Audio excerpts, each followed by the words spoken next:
உரிமையாளர் திருவாளர் ராதாகிருஷ்ணன் அவர்கள் பொன்னாடை போர்த்தி மகிழ்ச்சி இருக்கிறார்கள்.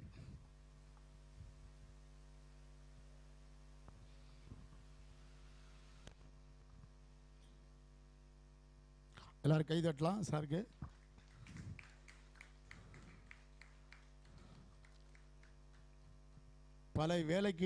பல வேலைகள் இருக்கிற இந்த ஒரு இக்கட்டான சூழ்நிலை கூட எங்களுக்காக, நமக்காக, நம்முடைய கல்லூரி மாணவ மாணவிகளுக்காகவும் நம்ம இந்த டைம் ஒதுக்கி கொடுத்ததுக்கு எங்களோட ரஞ்சித் வர்ணம் டி சர்வா மிக்க நன்றியை தெரிவித்துக் கொள்கிறேன் சார். ரொம்ப நன்றி. அடுத்தபடியாக இதுக்கு முழு உறுதுணையாக இருந்த எங்களுடைய பெருந்தலை காமராஜர் மேல்நிலைப் பள்ளியில் பணிபுரிகின்ற திருமதி கா விஜயலட்சுமி ஆசிரியர் அவர்கள் ஒரு சில விஷயங்கள் சொல்லி ஆகணும். அவங்க பல விஷயங்கள், பல நிகழ்ச்சிகள் பண்ணியிருக்காங்க. எங்கள் டிவி நிகழ்ச்சிக்கு வந்திருக்கிறாங்க. இருந்தாலும் இதில் ஒரு முக்கிய பங்கு அவங்க எடுத்திருக்கிறாங்க. மாணவர்களை, குறிப்பிட்ட மாணவர்களை தேர்ந்தெடுத்து ஒவ்வொரு ஊர்களிலையும் பள்ளி மாணவர்கள் வந்திருக்காங்க. ஏன்னா நிறைய எடுக்கலாம், அது பெரிய கசகசன்னு ஆகிடக்கூடாதுக்காக ஒவ்வொரு பள்ளிக்கூட நிர்வாகத்திலேருந்தும் சொல்லி அவங்களோட பள்ளி மாணவர்களை கொண்டு வந்திருக்கிறாங்க. அவங்க தான் இதில் முழு முயற்சி எடுத்திருக்காங்க. அவங்களுக்கு எங்களுடைய ரஞ்சித் டிவி சார்பாக வருக என வரவேற்று அவர்களுக்கு எங்களுடைய உரிமையாளர் திருவாளர் ராதாகிருஷ்ணன் அவர்கள் பொன்னாடை போர்த்தி மகிழ்விப்பார்கள். கைதட்டலாம்.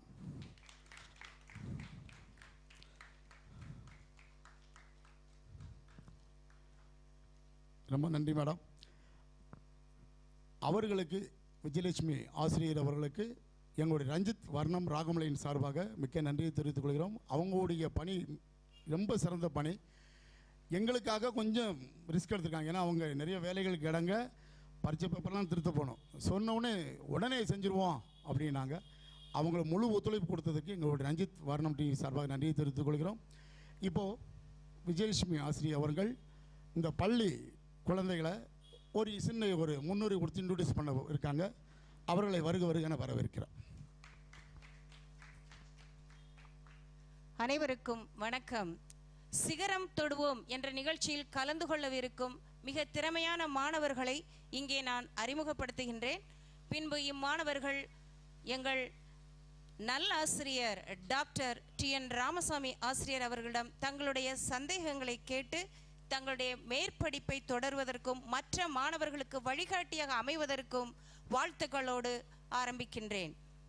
முதலாவதாக ஜெயபிரகாஷ், பியூர் சயின்ஸ் குரூப், கிருஷ்ணாபுரத்தை சேர்ந்தவர். இரண்டாவதாக சுதேஷ் குமார், இவர் பேரே வித்தியாசமாக இருக்கும், நம்ம சுரேஷ்னு கேள்விப்பட்டிருப்போம். சுதேஷ் குமார் சோலைசேரியை சேர்ந்தவர். மூன்றாவது போஸ் வெற்றிவேல் ராம், தலபாய்புரத்தை சேர்ந்தவர், பியூர் மேக்ஸ் குரூப். அடுத்து Vignesh, pure science group, Sundara Nachiyarpuram. அடுத்ததாக Rajeswari Mamsapuram, pure maths group. அடுத்து செண்பகப்பிரியா, ஆங்கில வழி கல்வியில் பயின்றவர், கிருஷ்ணாபுரத்தை சேர்ந்தவர், கம்ப்யூட்டர் சயின்ஸ் குரூப். ஷாலினி கிருஷ்ணாபுரத்தை சேர்ந்த மாணவி. இம்மாணவிகள் எல்லாம் மிக திறமைசாலிகள். பல போட்டிகளில் கலந்து கொண்டவர்கள். +2 படிக்கும்போது எங்களது பள்ளிகளிலும் மற்ற பள்ளிகளிலும் இருந்து கலந்து கொண்டு வெற்றி வாய்ப்புகளை பெற்ற மாணவர்கள். தங்களுடைய வாழ்க்கை சிறப்பாக அமைவதற்கு பல சந்தேகங்களோடு காத்திருக்கிறார்கள். அதற்கு வழிகாட்டியாக எங்கள் ஆசிரியர் TN ராமசாமி அவர்களை அதற்கு தகுந்த பதில்களை வழங்கி மாணவர்களுக்கு வழிகாட்டியாக அமைய தகுந்த அறிவுரைகளையும் வழங்குமாறு அன்புடன் கேட்டுக்கொள்கிறேன். நன்றி, வணக்கம்.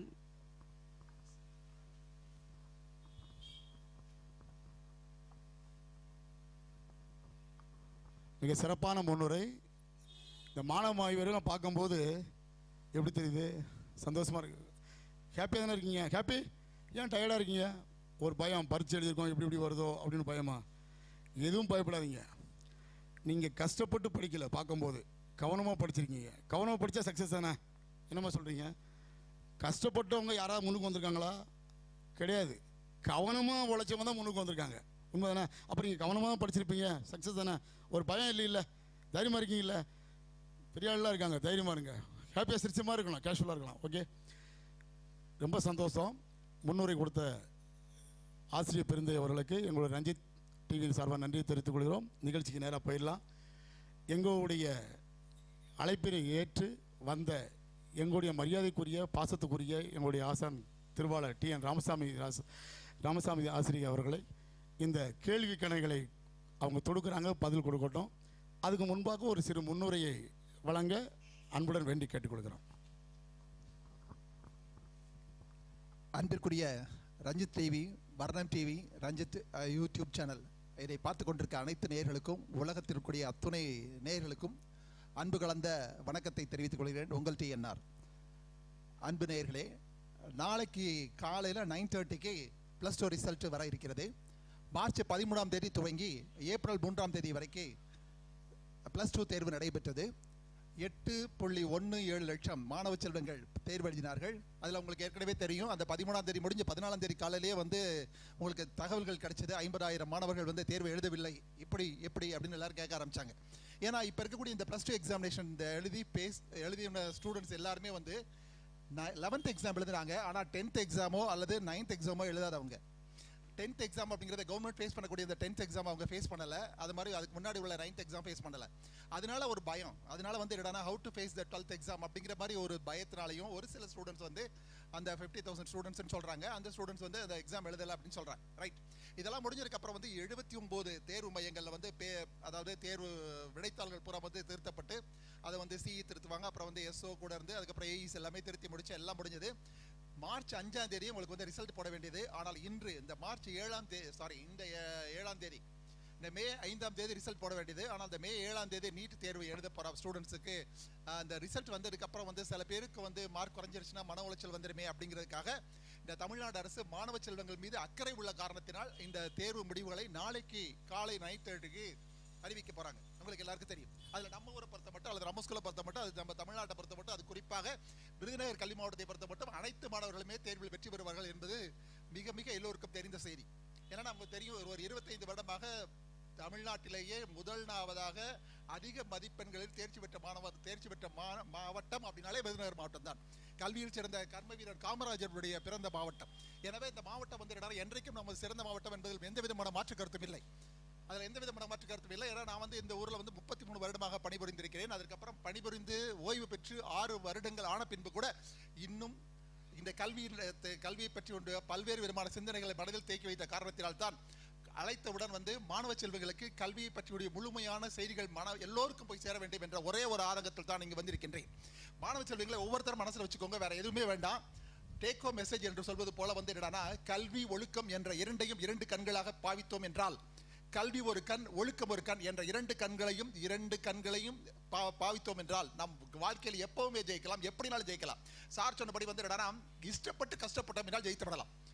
இஷ்டப்பட்டு கஷ்டப்பட்டோம் என்றால் ஜெயித்து விடலாம். அப்படி ஜெயிப்பதற்காகத்தான் நாம் பிறந்திருக்கின்றோம். இந்த உலகத்தில் பிறந்ததே ஜெயிப்பதற்காகத்தான். இன்னும் ஒரே ஒரு விஷயத்தை மட்டும் சொல்லி முடிச்சுக்கிறேன். இப்போ நாளை காலையில் ரிசல்ட் வருது.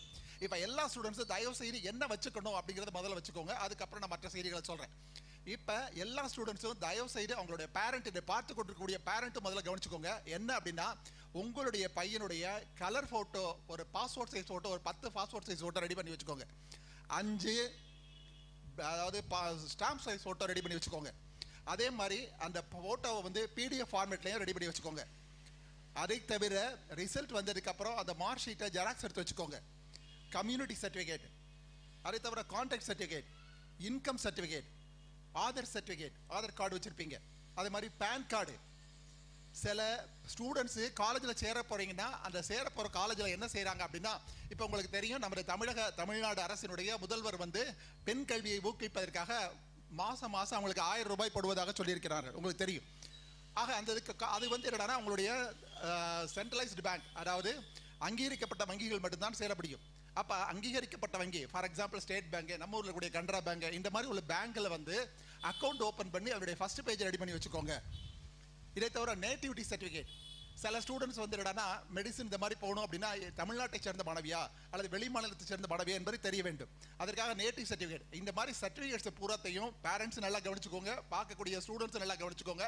இதெல்லாம் இன்றையோ நாளைக்கோ ரெடி பண்ணி வச்சுக்கோங்க. இது எல்லாமே இ சர்வீஸ் மையத்தில் கூட என்னன்னா உடனே கொடுத்துருந்தாங்க. அதை போய் நின்று வாங்கி வச்சுக்கோங்க. எல்லாமே என்னன்னா PDF ஃபார்மேட்லையும் எடுத்து வச்சுக்கோங்க.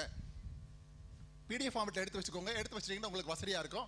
இதை தவிர இது சம்பந்தப்பட்ட அத்துணை செய்திகளையும் சொல்ல நான் தயாராக இருக்கிறேன். முதலாவது ஒரு மாணவன்.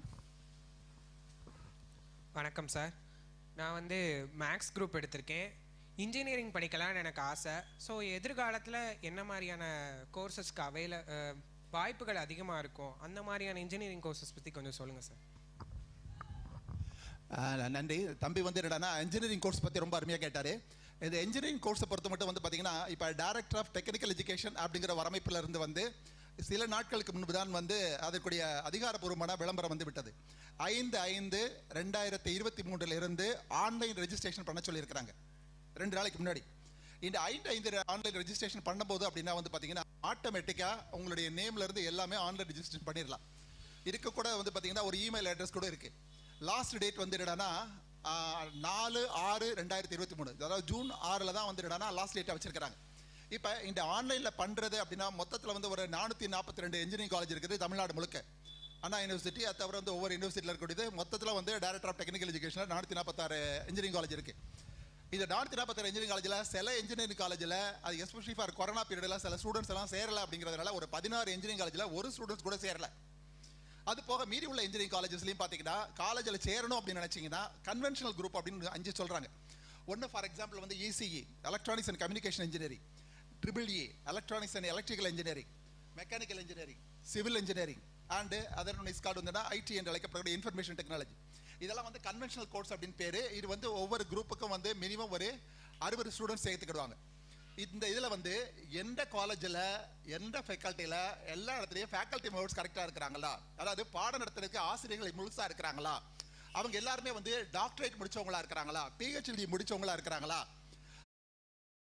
அந்த ஆசிரியர்களுக்குரிய சேலரியை சரியாக கொடுத்துட்டு இருக்கிறாங்களா, அந்த கல்லூரியில் வந்து வெளியில் வரக்கூடிய மாணவர்கள் அதாவது ஃபைனல் இயர் பண்ணும்போது அந்த மாணவன் வந்து பிளேஸ்மெண்ட் வாங்கியிருந்தாங்களா. பிளேஸ்மெண்ட்னு உங்களுக்கு தெரியும், வேலை வாய்ப்பு நல்ல கவனிப்பா. இப்போ வந்து எனக்கு தெரிஞ்ச ஒரு 2 நாளைக்கு முன்னாடி ஒரு அவருடைய பையனுக்கு நான் கிளாஸ் எடுத்திருக்கேன். அந்த டாக்டரை நான் பார்த்தேன். அவர் சொன்னார், சார் இப்போ இருக்கிற நிலைமையில் வந்து மெடிசின் மற்றதெல்லாம் படிக்கிறத விட வந்து என்ஜினியரிங் தான் சார் பெஸ்ட் அப்படின்னு அவரே சொன்னார். ஏன்னா அவர் வந்து என்னன்னா தன்னுடைய 2 பசங்களையும் மெடிசன் படிக்க வச்சிருக்காரு. அவர் என்கிட்ட சொன்ன தகவல். ஏன்னா படித்து முடிச்ச உடனே இந்த பசங்களுக்கு வந்து பிளேஸ்மெண்ட் ஆயிடுது. ஒருத்தர் ஒரு தலைமை ஆசிரியராக இருந்து கடைசி வாங்கக்கூடிய சம்பளத்தை அவருடைய படித்த ஒரு மாணவன் வந்து முதல்ல போனவனே வாங்கிடுதான். இதுக்கு மேலே நான் விளக்க சொல்ல வேண்டிய அவசியம் இல்லை. ஏன் அப்படின்னா அந்த காலேஜஸ் அந்த கோர்சஸ் அதெல்லாம் அந்த மாதிரி வந்து இப்போ உள்ள இன்ஃபர்மேஷன் டெக்னாலஜியில் இந்த எவ்வளவோ டெவலப்மெண்ட் இருக்கு. அப்போ தயவு செய்து பேரண்ட்டை காப்பாற்றணும், தங்கச்சியை காப்பாற்றணும், அக்காவை கரையேற்றணும், அக்காவை குடும்பத்தை வந்து என்னன்னா நம்ம தான் பார்க்கணும் அப்படிங்கிற நிலைமை உண்மையிலே ஒரு பையனுடைய மனசில் இருந்ததுன்னா அவன் நல்ல காலேஜை செலக்ட் பண்ணி நல்ல கோர்ஸை செலக்ட் பண்ணி போகலாம். இந்த 5 கோர்சஸ் அப்புறம் மீறி என்னதுன்னா artificial intelligence, data analysis and machine learning, இந்த மாதிரி ஒரு சில கோர்ஸ், சைபர் கிரைம், இந்த மாதிரி சில கோர்சஸ் எல்லாம் இருக்கு. அந்த மாதிரி உள்ள கோர்சஸ் உள்ள காலேஜஸ் நீங்க செலக்ட் பண்ணி அங்க போய் பாத்தீங்கன்னா அங்க வந்து என்னன்னா ஆட்டோமேட்டிக்கா கொடுப்பாங்க.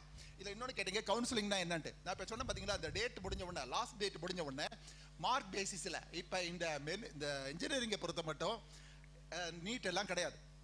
ஆனா இதுக்கு முன்னாடி இருந்த 2006 வரைக்கும் இருந்ததுல அது வந்து உங்களுடைய தியரி மார்க் பிளஸ் வந்து என்னன்னா அந்த என்ட்ரன்ஸ் மார்க் ரெண்டையும் சேர்த்து தான் வந்து இன்ஜினியரிங் போனாலும் போகணும், மெடிக்கல் போனாலும் போகணும் இருந்தது. ஆனா இப்ப இன்ஜினியரிங்கை பொறுத்த மட்டும் வந்து நீட்டுங்கிறது கிடையாது. அப்ப இவங்க எடுக்கிற அந்த மேத்ஸ், பிசிக்ஸ், கெமிஸ்ட்ரியில் கூடிய 200 மார்க் இருக்குல்ல, அந்த ஒரு மார்க்கை மட்டும் வச்சுதான் வந்து அதனுடைய கட் ஆஃப் வைக்கிறாங்க. அப்ப அந்த கட் ஆஃப் மார்க் இருக்கக்கூடியதுல எந்த காலேஜ்னாலும் சரி போய் பாருங்க. நான் இந்த காலேஜ் சொன்னேன். இதை தவிர பார்த்தீங்கன்னா கோயம்புத்தூர்ல போய் பார்த்தீங்கன்னா கோயம்புத்தூர்ல சில நல்ல நல்ல காலேஜஸ்லாம் இருக்கு. ஃபார் எக்ஸாம்பிள் வந்து ஸ்ரீகிருஷ்ணா இன்ஜினியரிங் காலேஜ் குனியமுத்தூர், அதே மாதிரி Ramakrishna engineering college, Arjun college of engineering, நம்ம ராஜபாளையத்துக்காரர் உங்க ஒரு காலேஜ் நடத்திட்டு இருக்காரு. இதே மாதிரி வந்து யூனிவர்சிட்டி வச்சு பார்த்தீங்கன்னா SRM யூனிவர்சிட்டி, கலசலிங்கம் யூனிவர்சிட்டி, நம்ம பக்கத்தில் வச்சு பார்த்தீங்கன்னா ராம்கோ இன்ஜினியரிங் காலேஜ்.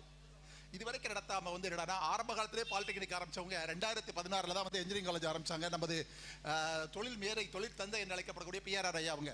ஆனால் அந்த காலேஜில் வந்து இப்போ உள்ள எல்லா கோர்சஸுமே இருக்கு. நான் இப்போ சொன்ன லேட்டஸ்ட் கோர்ஸ் இருக்கு பார்த்தீங்களா, இப்போ ஆர்டிஃபிஷியல் இன்டெலிஜென்ஸ், மெஷின் லேர்னிங், இது எல்லாமே இருக்குது. என்னோட படித்த மாணவர்களே அங்கே வந்து HOD இருந்துட்டு இருக்காங்க. அந்த கல்லூரியில் வந்து எல்லா கோர்சஸும் இருக்கிறதுனால பிளேஸ்மெண்ட் வந்து லாஸ்ட் இயர் 10%, இப்போ இன்னைக்கு வரைக்கும் வந்து 87% பிளேஸ்மெண்ட் ஆயிருக்காங்களா. ஏன் இதை பதிவு செய்கிறேன் அப்படின்னா, அந்த காலேஜுக்கு போங்க, உடனே காலேஜுக்கு போங்க, போய் உட்காந்து பார்த்து எல்லா ஃபேக்கல்ட்டி இருக்குதா, அதோட லைப்ரரி நல்லா இருக்குதா, அதனுடைய எல்லா ஃபெசிலிட்டிஸ் இருக்குதா, அதனுடைய ஸ்டாஃப் மெம்பர்ஸ் நல்லா இருக்காங்களா, நம்மளை வந்து பிளேஸ்மெண்ட் எடுத்துருவாங்களா அப்படிங்கிறதெல்லாம் பாருங்க. இப்போ அதே மாதிரி பார்த்தீங்கன்னா நம்ம பக்கத்தில் கூடியதா VPM காலேஜ் அப்படின்னு அங்கே போய் பார்த்தீங்கன்னா அதோடைய எல்லா ஃபெசிலிட்டிஸ் இருக்குதா, ஃபேக்கல்டி மெம்பர் இருக்காங்களா, அதே மாதிரி எல்லா ஃபெசிலிட்டிஸ் இருக்கிறா, எத்தனை பேர் வந்து முன்னாடி பிளேஸ்மெண்ட் ஆயிருக்காங்க அப்படிங்கிறதெல்லாம் நல்லா தெரிஞ்சுக்கோங்க. அதே மாதிரி இந்த பக்கம் பார்த்தீங்கன்னா நம்ம நாலாட்டின்புதூர் நேஷனல் இன்ஜினியரிங் காலேஜ் இருக்கு, அதே மாதிரி ஆர்வி இன்ஜினியரிங் காலேஜ் இருக்குது, அதே மாதிரி மெஃப்கோ சைலான் இன்ஜினியரிங் காலேஜ் இருக்குது, அதே மாதிரி பார்த்தீங்கன்னா பிஎஸ்ஆர் இன்ஜினியரிங் காலேஜ் இருக்குது. இதெல்லாம் இன்ஜினியரிங் காலேஜ்னு கேட்டதுனால நான் சொல்றேன், நம்ம விருதுநகர் மாவட்டத்தில் கூடிய இன்ஜினியரிங் காலேஜ். இதில் அத்துணை காலேஜுகளுக்கும் நான் வந்து பல முறை ஒரு மோட்டிவேட்டர் ஸ்பீக்கராக சென்றிருக்கின்றேன். இது மட்டுமல்ல, திருச்சிக்கு போயிருக்கேன், கோயம்புத்தூர் போயிருக்கேன், சேலத்துக்கு போயிருக்கேன், நாமக்கல்ல பார்த்தீங்கன்னா உங்க அப்பா பஸ் டிரைவரா இருந்தாருன்னா அதுக்குள்ளே ஒரு இன்ஜினியரிங் காலேஜ் இருக்கு. உங்க அப்பா வந்து பஸ் டிரைவராகவோ கண்டக்டராகவோ இருந்தாங்கன்னா IRTC என்று அழைக்கப்படக்கூடிய பெருந்துறையில் ஒரு இன்ஜினியரிங் காலேஜ் இருக்கு. இந்தியன் ரோட் டெக்னாலஜி கார்பரேஷன் அப்படிங்கிற ஒரு இன்ஜினியரிங் காலேஜ் இருக்கு. அந்த காலேஜில் படிச்சு முடிச்சவங்களுக்கு வந்து நல்ல ப்ரியாரிட்டி கொடுத்து வேலையும் கொடுக்குறாங்க. மெக்கானிக்கல் இன்ஜினியரிங் படிச்ச பையங்களுக்கெல்லாம் இந்த மாதிரி பல செய்திகள் வந்து இந்த இன்ஜினியரிங் காலேஜ் பொருத்தப்பட்டிருக்குது. இன்னும் வேற என்னென்ன டவுட்னாலும் சரி அத்தனையும் சொல்ல நான் தயாராக இருக்கிறேன். நன்றி.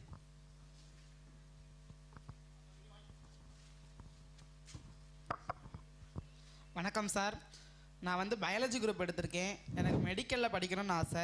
மெடிக்கலில் என்ன படிக்கலாம்? பயாலஜி குரூப்பு, ஓகே, சரி தம்பி. இப்போ பயாலஜி குரூப் மெடிக்கல் அப்படின்னு சொல்லும்போது பார்த்தீங்கன்னா பயாலஜி குரூப்பில் மெடிசனை பொறுத்தப்பட்டு சொல்லும்போது இது ஒரு சின்ன ஒரு இதாக நான் சொல்லி முடிச்சிருந்தேன். 1984 2006 வரைக்கும் வந்து உங்களுடைய அதாவது ஸ்கூலில் எடுக்கிற மார்க்கோட காமன் என்ட்ரன்ஸ் எக்ஸாமினேஷன் ஒன்று வச்சாங்க. அந்த மார்க்கை சேர்த்து அதை சேர்த்தீங்கன்னா ஒரு 300 மார்க் வரும். ஸ்கூலில் எடுக்கிற மார்க்குன்னா உங்களுக்கு எப்படின்னு தெரியும். பயாலஜியில் எடுக்கிற 200 மார்க் இருந்தது, அதை 100க்கு குறைச்சிருவாங்க. ஃபிசிக்ஸில் 200 வந்து 50க்கு, கெமிஸ்ட்ரியில் 200 வந்து 50க்கு, ஆக 200 மார்க்கு ஸ்கூலில் எடுக்கிற மார்க்கு. அதில் ஒன்லி 12th மார்க் மட்டும்தான்.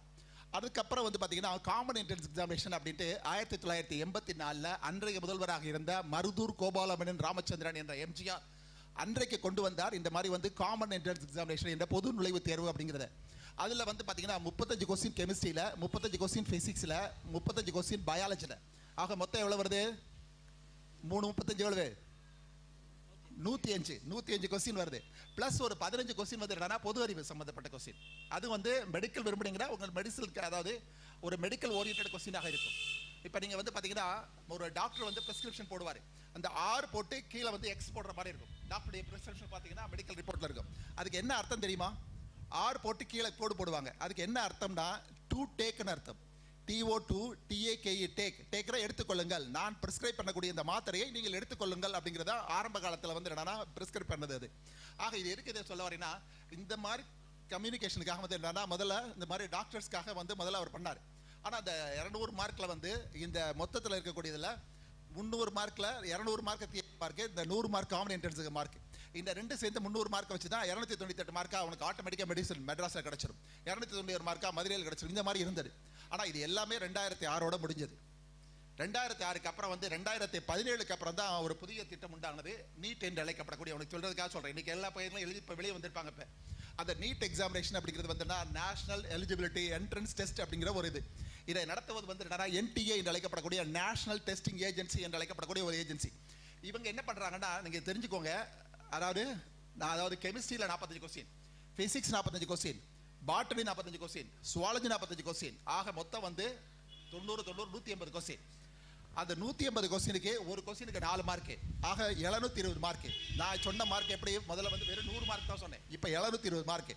ஆனால் இந்த 720 மார்க்குக்கும் 3 hour எக்ஸாமினேஷன் தான். இந்த 720 மார்க்கில் வந்து ஒரு கொஸ்டின் தப்பாக எழுதிட்டீங்கன்னா ஆட்டோமேட்டிக்காக மைனஸ் மார்க்கு. இந்த மைனஸ் மார்க்னால தான் வந்து எழுதுனதுலையும் கிடைக்காம போய் பல பேர் போகிறது. இதுலேயும் வந்து பார்த்தீங்கன்னா திரும்ப ரிப்பீட்டட், ஒரு தடவை 2 தடவை 3 தடவை எக்ஸாம் எழுதி தான் பாஸ் பண்ணி போகிறது முதல்ல. அதனால முன்னாடி பார்த்தீங்கன்னா 17 வயசுல வந்து நம்ம ரமேஷ் பாபு 17 வயசுல போயிட்டான், குமாரடிவேல் 17 வயசுல போயிட்டான், கார்த்திகேயன் நம்ம ஸ்கூல் படிச்ச கார்த்திகேயன் 17 வயசுல போயிட்டான். ஏன் இந்த ராஜபாளையத்தில் கூடிய பல டாக்டர்கள் என்கிட்ட படிச்சவங்க தான். நம்ம பீமராஜா பொண்ணு சித்ரா அவங்க வந்து 17 வயசுல டாக்டர் ஆனாங்க. இப்போ நீங்க பெருமையை பாரி டாக்டர் அப்படின்னு சொல்லப்படக்கூடிய நம்ம சர்க்கரை வியாதிக்குரிய நம்ம டாக்டர், அவர் வந்து என்கிட்ட படிச்ச மாணவர் தான். அவர் வந்து 17 வயசுல டாக்டர் ஆகிட்டார். ஆனால் இப்போ நல்ல மனசை தொட்டு சொல்லுங்க, யாராவது 17 வயசுல டாக்டர் ஆக முடியுதா? இல்லை. 18 வயசு 20 வயசு 21 வயசு ரிப்பீட்டட் திரும்ப எழுதி தான் போக முடியுது. இதுதான் இந்த நிலைமை. அதனால வந்து என்னன்னா அதாவது மெடிசன் போறதுக்கு இதான் ஒரு வழிமுறை, தட் இஸ் கால்ட் நீட் அப்படிங்கிறது ஒரு வழிமுறை இப்போ வச்சிருக்கிறாங்க.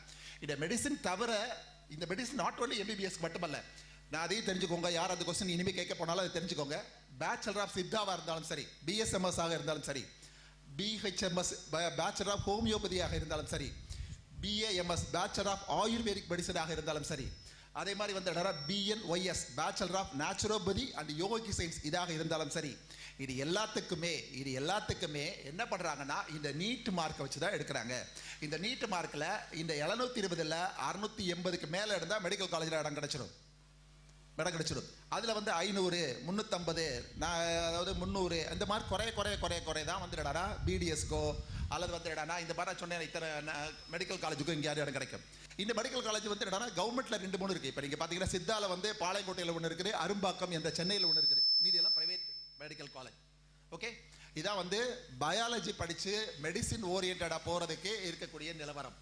இதை தவிர இன்னும் எத்தனையோ கோர்சஸ் இருக்குது. ஆர்ட்ஸ்ல என்னெல்லாம் படிக்கலாம், அதுக்கப்புறம் வந்து பிஎஸ் அக்ரியில் படிக்கலாம். இந்த மாதிரி எத்தனையோ கோர்சஸ் இருக்கு. இந்த கோர்சஸ் எல்லாம் எப்படி படிக்கலாம், அதாவது எப்படி எந்தெந்த கட் ஆஃப் மார்க் இருக்குது, எப்படி நம்ம போய் சேரலாம் அப்படிங்கிறதெல்லாம் சொல்ல நான் ரெடி. நீங்க ரெடியா? வேற யாராவது கேளுங்க. வணக்கம் சார். வெட்னரி டாக்டருக்கு நீட் கம்பல்சரியா? எதுமா? Veterinary doctor. வெட்னரி ஆமாமா. NEET compulsory. ஸ்கோப் எப்படி இருக்கும்? அதான் நான் அப்ப சொன்னேன்ல, அந்த மார்க் பேசிஸ்ல தான் வரும். அதாவது நான் சொன்னேன்லம்மா, 720 மார்க்ல வந்து என்னடா 720 மார்க்ல 650, அதுக்கப்புறம் 600 இந்த மாதிரி இருக்கு பார்த்தீங்களா. இந்த மார்க் குறைய வந்துடுனா அதுக்கு தகுந்தபடி நான் என்ன சொல்றேன் பாருங்க. கவர்மெண்ட் மெடிக்கல் காலேஜ் வந்து இப்போ சொல்லியிருக்காங்க டிஸ்ட்ரிக்ட் வைஸா மெடிக்கல் காலேஜ் இருக்குன்ட்டு. நமக்கு சொன்னீங்களா மதுரையில் ஒரு எய்ம்ஸ் அப்படின்னு ஆரம்பிக்கிறதுன்னு சொல்லி இப்போ வந்து விருதுநகரில் ஒரு மெடிக்கல் காலேஜில் வந்து மெடிக்கல் சீட் எல்லாம் ஃபில்லப் ஆயிருக்கு. ஓகே, இது விருதுநகரில் இருக்கு. இதே மாதிரி மதுரை மெடிக்கல் காலேஜ் இருக்கு. இதே மாதிரி டிஸ்ட்ரிக்ட் வைஸுக்கு வந்து ஒரு மெடிக்கல் காலேஜாவது கொண்டு வரணும் அப்படின்னு சொல்லிட்டு கொண்டு வந்திருக்காங்க ஓரளவுக்கு. ஆனா இதுல வந்து அதை தவிர வெளியில கூடிய பிரைவேட் மெடிக்கல் காலேஜஸ் இருக்கு. இப்ப செட்டிநாடு மெடிக்கல் காலேஜ் இருக்குது. அதே மாதிரி வந்து பல மெடிக்கல் காலேஜ் பிரைவேட் நடத்துறாங்க. அந்த பிரைவேட் மெடிக்கல் காலேஜ்லயும் கொஞ்சம் மார்க் குறைய எடுத்தவங்களுக்கு வந்து அதாவது கோட்டா, அதாவது பணம் கொடுத்து சேர்றது அப்படின்னு சொல்லுவாங்க. அந்த மாதிரி வந்து பணம் கொடுத்து மெடிக்கல் காலேஜில் சேர்றாங்க. இதுல தமிழ்நாடு மட்டுமல்ல, அதை நல்லா கவனிச்சுக்கோங்க, தமிழ்நாட்டு மாணவர்கள் மட்டுமல்ல வெளி மாநிலத்து மாணவர்களும் இது மாதிரி பணம் கொடுத்து அங்க வந்து சேர்ந்துருந்தாங்க. நம்மளுடைய சீட்டை அவங்க எடுத்துருந்தாங்க. ஓகே, இதனால வந்து என்னடா நீங்க கேட்டீங்களே வெட்னரி, இதுல வந்து என்னடா குறைய எடுக்கக்கூடியதுல ஒரு பிடிஎஸ் கிடைக்கும், அதுக்கப்புறம் வந்து என்னடா வெட்னரி கிடைக்கும். ஆனா வந்து மஸ்ட். ஆனா இப்ப என்ன சொல்லியிருக்காங்கன்னா சித்தா கோர்ஸை வந்து இப்ப சித்தாவுக்கு வந்து என்னடா ஒரு யூனிவர்சிட்டி ஆரம்பிக்கணும்னு சொல்லிட்டு ப்ரொபோசல் பண்ணி கவர்மெண்ட் கொடுத்துருக்காங்க. என்ன அதுல வந்து சில சமயங்கள் சித்தா வந்து என்னடா இதுக்கு வந்து நீட் தேவையில்லை அப்படிங்கிற மாதிரி ஒரு ப்ரொபோசல் பண்ணி வச்சுட்டு இருக்காங்க. இப்போதைக்கு உள்ள நிலைமை தான். அந்த சித்தா காலேஜ்னா ஏற்கனவே சொன்னபடி ஒன்று பாளையங்கோட்டையில் இருக்கு. அதுல தான் நம்ம ஊர் பையன், நான் என்னுடைய கிளாஸ்மேட்டு டாக்டர் கனக கோவிந்தராஜுலோ அப்படின்ட்டு ஸ்ரீவில்புத்தூர்ல இருந்தார். ஸ்ரீவில்புத்தூர்ல நம்ம சிவகாசி தொகுதியுடைய எம்பியா இருந்தார். சாருக்கெல்லாம் தெரியும், அவர் என் கூட படிச்சவர். டாக்டர் கனக கோவிந்தராஜ் அவர் சித்தால வந்து அங்கதான் படிச்சாரு. இப்போ ஒரு ஸ்ரீவில்புத்தூர்ல ஆண்டாள் தியேட்டர் அந்த மாதிரி ஹோட்டல் எல்லாமே அங்கே நடத்திட்டு இருக்காங்க. Okay right. வேற ஏதாவது பிஎஸ் அக்ரி பத்தி ஒரு தெளிவான கேள்வி இருக்கு, அது யாராவது கேட்க விரும்புறீங்களா? அதற்கு முன்னாடி உட்கார், ரொம்ப இன்ட்ரெஸ்டாக போயிட்டுருக்கு. ஒரு சின்ன பிரேக் போகலாம். Rajapalayam Phoenix computer centre, Deiva pack இணைந்து நடத்தும் இந்த சிகரம் தொடு நிகழ்ச்சி ஒரு சின்ன பிரேக் கமர்ஷியல் போயிட்டு வரலாமா?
வணக்கம்.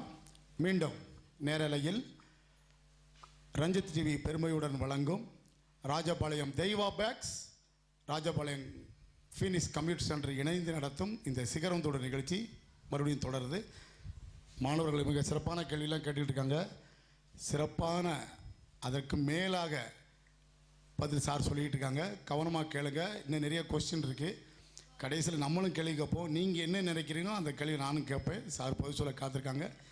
நிகழ்ச்சியில் போயிடலாம். வணக்கம் சார். வணக்கம். வணக்கம். நான் பியூர் சயின்ஸ் குரூப் படித்தேன். Pure science. ஆமாம் சார். Okay, very good. BSc agriculture படிக்கலாம்னு நினைக்கிறேன் சார். பிஎஸ்சி அக்ரி படிக்கலாமா இல்லை பிஇ அக்ரி படிக்கலாமா சார்? Okay, very good, very good, very good. இல்லை ஒரு உட்காருங்க தம்பி. இப்போ வந்து பிஎஸ்சி அக்ரி அப்படிங்கிறது வந்து முன்னாடி 1975-76 வந்து மொத்தத்துக்கே தமிழ்நாடு அளவில் வந்து 2 காலேஜ் தான் இருந்தது. ஒன்று கோயம்புத்தூர், இன்னொன்று வந்து மதுரை அக்ரிகல்ச்சர் காலேஜ் தான் இருந்தது. ஆனால் அதுக்கப்புறம் வந்து பார்த்திங்கன்னா இப்போ கவர்மெண்ட் சைட்லேயும் ஒரு 4-5 காலேஜஸ் வந்துருச்சு. ப்ரைவேட்டில் ஒரு 26 அக்ரிகல்ச்சர் காலேஜ் வந்துருச்சு. எஸ்பெஷலி ஃபார் இந்த கலசலிங்கம் யூனிவர்சிட்டியில் அக்ரிகல்ச்சர் காலேஜ் வந்துருச்சு, தங்கப்பழத்தில் வந்துருச்சுன்னு சொல்கிறாங்க. இந்த மாதிரி பல அக்ரிகல்ச்சர் காலேஜஸ் வந்து அதிகமாக வந்துட்டு விட்டது. அது குறிப்பாக வந்து கெல்லிகுளம் அக்ரிகல்ச்சர் காலேஜ் வந்து நல்லா இருக்குது. ஆக இது எதுக்கு சொல்ல வரேன்னா, பிஎஸ் அக்ரிக்கும் பிஇ அக்ரிக்கும் என்ன வித்தியாசம் அப்படின்னா, பிஇ அக்ரிங்கிறது வந்து அக்ரிகல்ச்சர் ஓரியன்ட் இருக்கக்கூடிய இன்ஸ்ட்ருமெண்டேஷன் இருக்குது பார்த்தீங்களா, அந்த மெஷின்கள், ஃபார் எக்ஸாம்பிள் டிராக்டர், இந்த மாதிரி மெஷின்களை how to operate it and how to maintain it, அந்த மாதிரி உள்ள சொல்லக்கூடியது வந்து பிஇ அக்ரி அப்படிங்கிற ஒரு படிப்பு.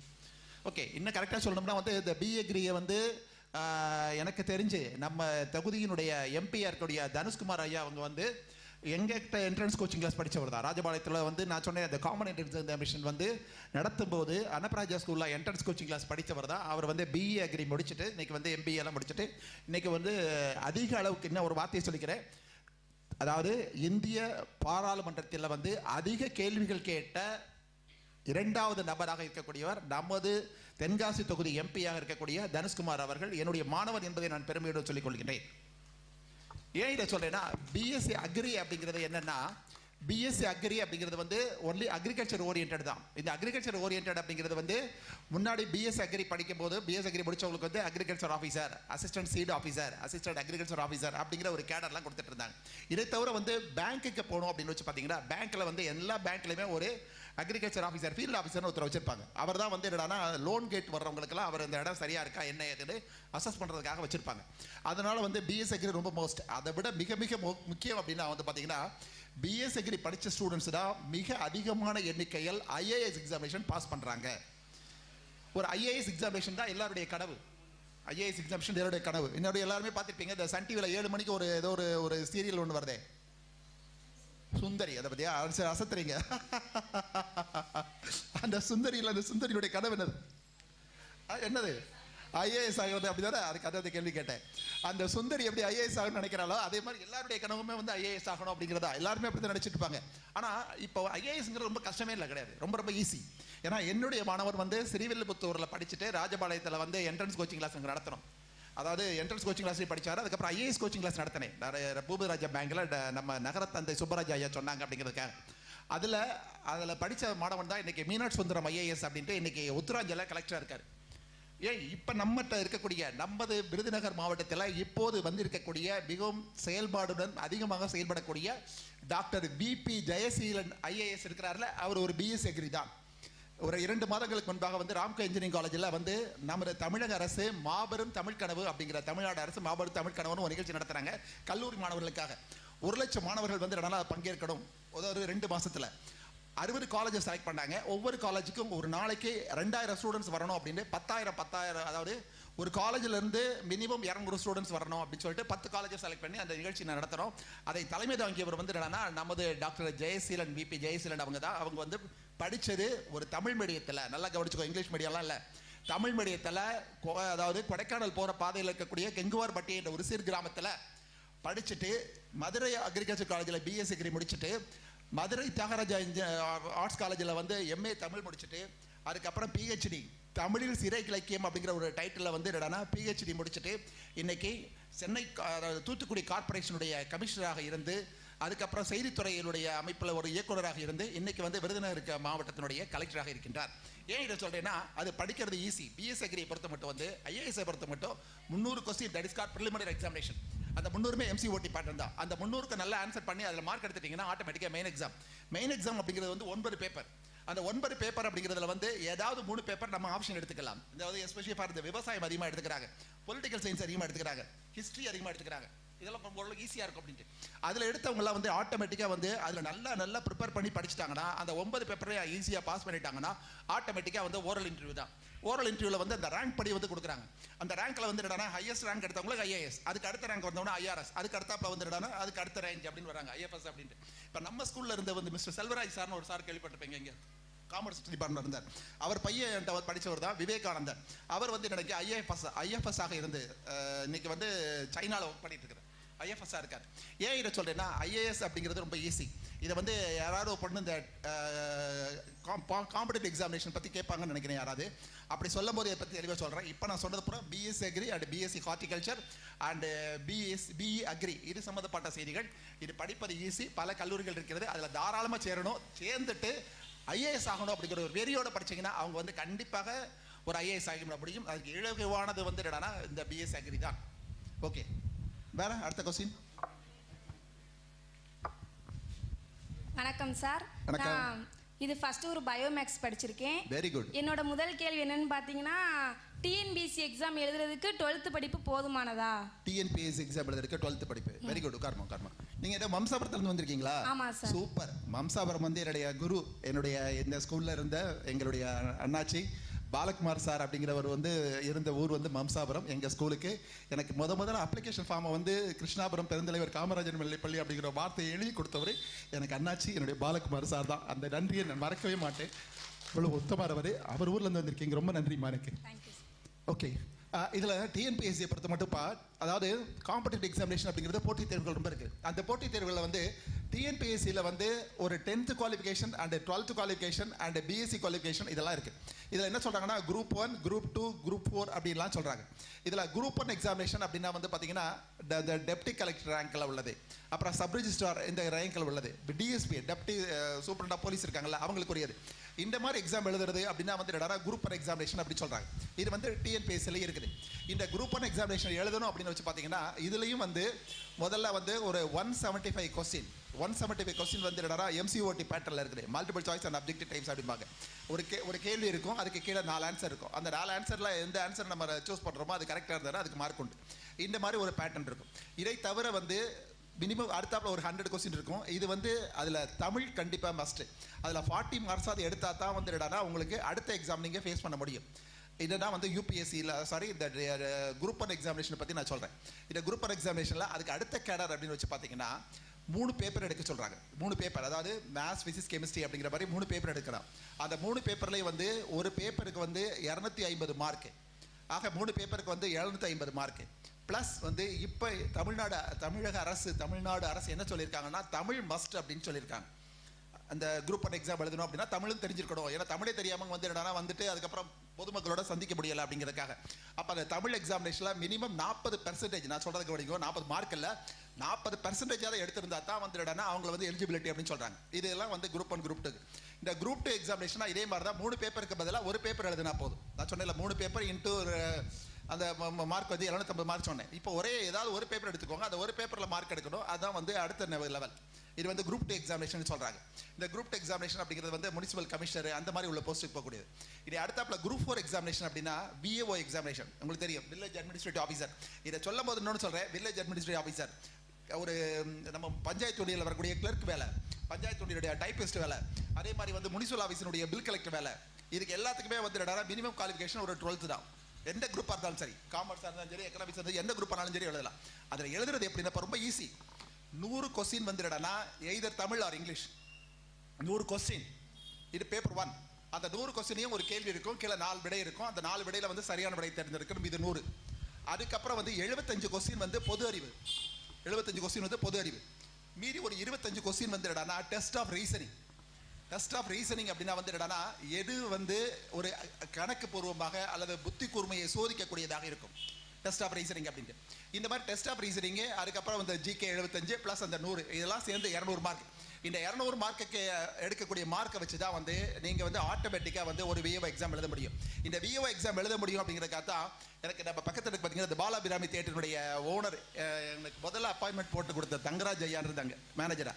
அவருடைய பீரியடில் தான் நம்ம ஸ்கூலில் வந்து மேடத்துக்கு தெரியும் நினைக்கிறேன், விஓ எக்ஸாமினேஷனுக்கு சென்டர் வந்து நான் விஓ எக்ஸாமினேஷனுக்கு வந்து எக்ஸாம் சென்டர் ஒரு 200 பேர் வந்து ஸ்கூல் எந்தெந்த ஊருக்காரங்களோ நம்ம ஊரில் வந்து பரீட்சை எழுதுனாங்கன்னா அந்த பரீட்சை எழுதக்கூடிய இடம் கொடுக்குறோம். அந்த இடம் கொடுக்கறதுக்கு வந்து என்னன்னா நம்ம பெரிய ஹால் இருக்கு பார்த்தீங்களா, மெயின் ஹால்.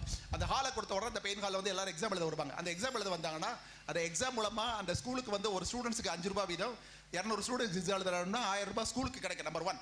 ரெண்டாவது, வெளியூர்காரங்களாம் நம்ம ஊரில் பரீட்சை எழுத வராங்கன்னு வச்சுக்கோங்களேன், பார்க்குறவங்களாம் ஐயோ ஆடுறது இன்னைக்கு என்ன எல்லாரும் வந்துட்டு இருக்காங்க, புதுசாக வந்து நம்ம ஊரில் பரீட்சை எழுதுறாங்க, நம்ம ஊருக்காரங்க எழுத முடியாதா அப்படிங்கிற எண்ணம் வரும்.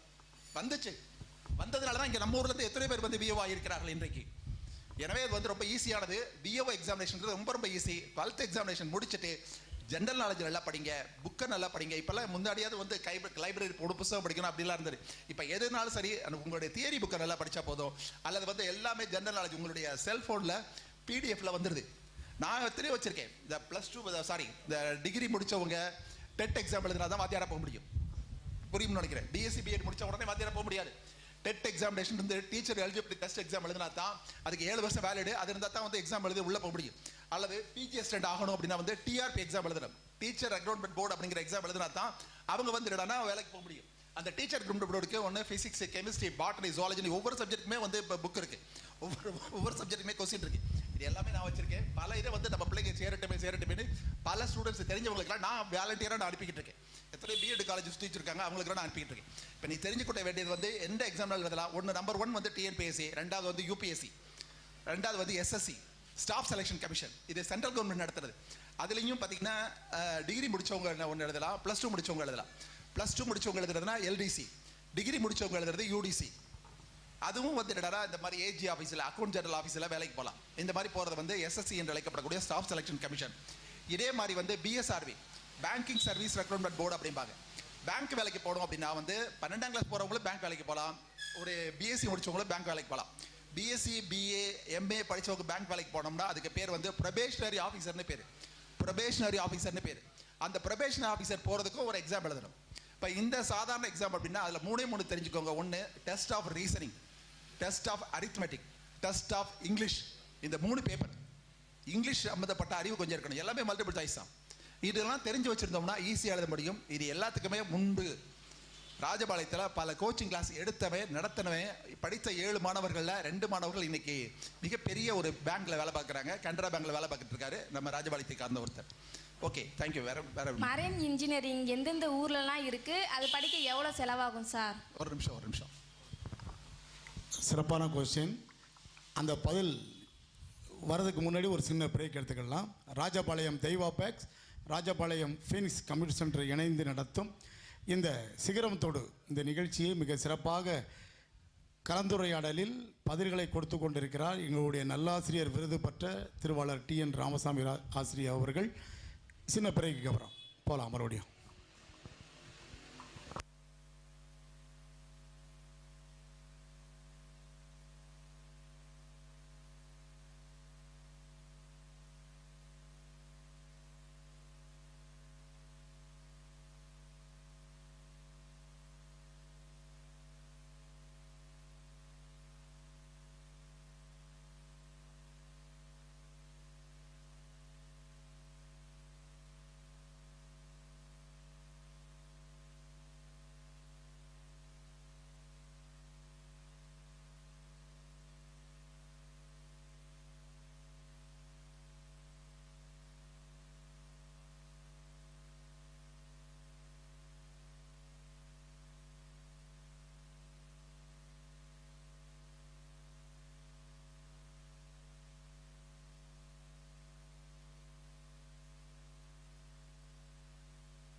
மிக சிறப்பான கலந்துரையாடல் போய்கிட்டு இருக்கு. Rajapalayam Deiva packs, Rajapalayam Phoenix computer centre இணைந்து நடத்தும் சிகரம் தொடு கேள்விகளிலே தொடக்க ரெடியாக இருக்காங்க. சார் பதில் சொல்ல காத்துட்டு இருக்காங்க.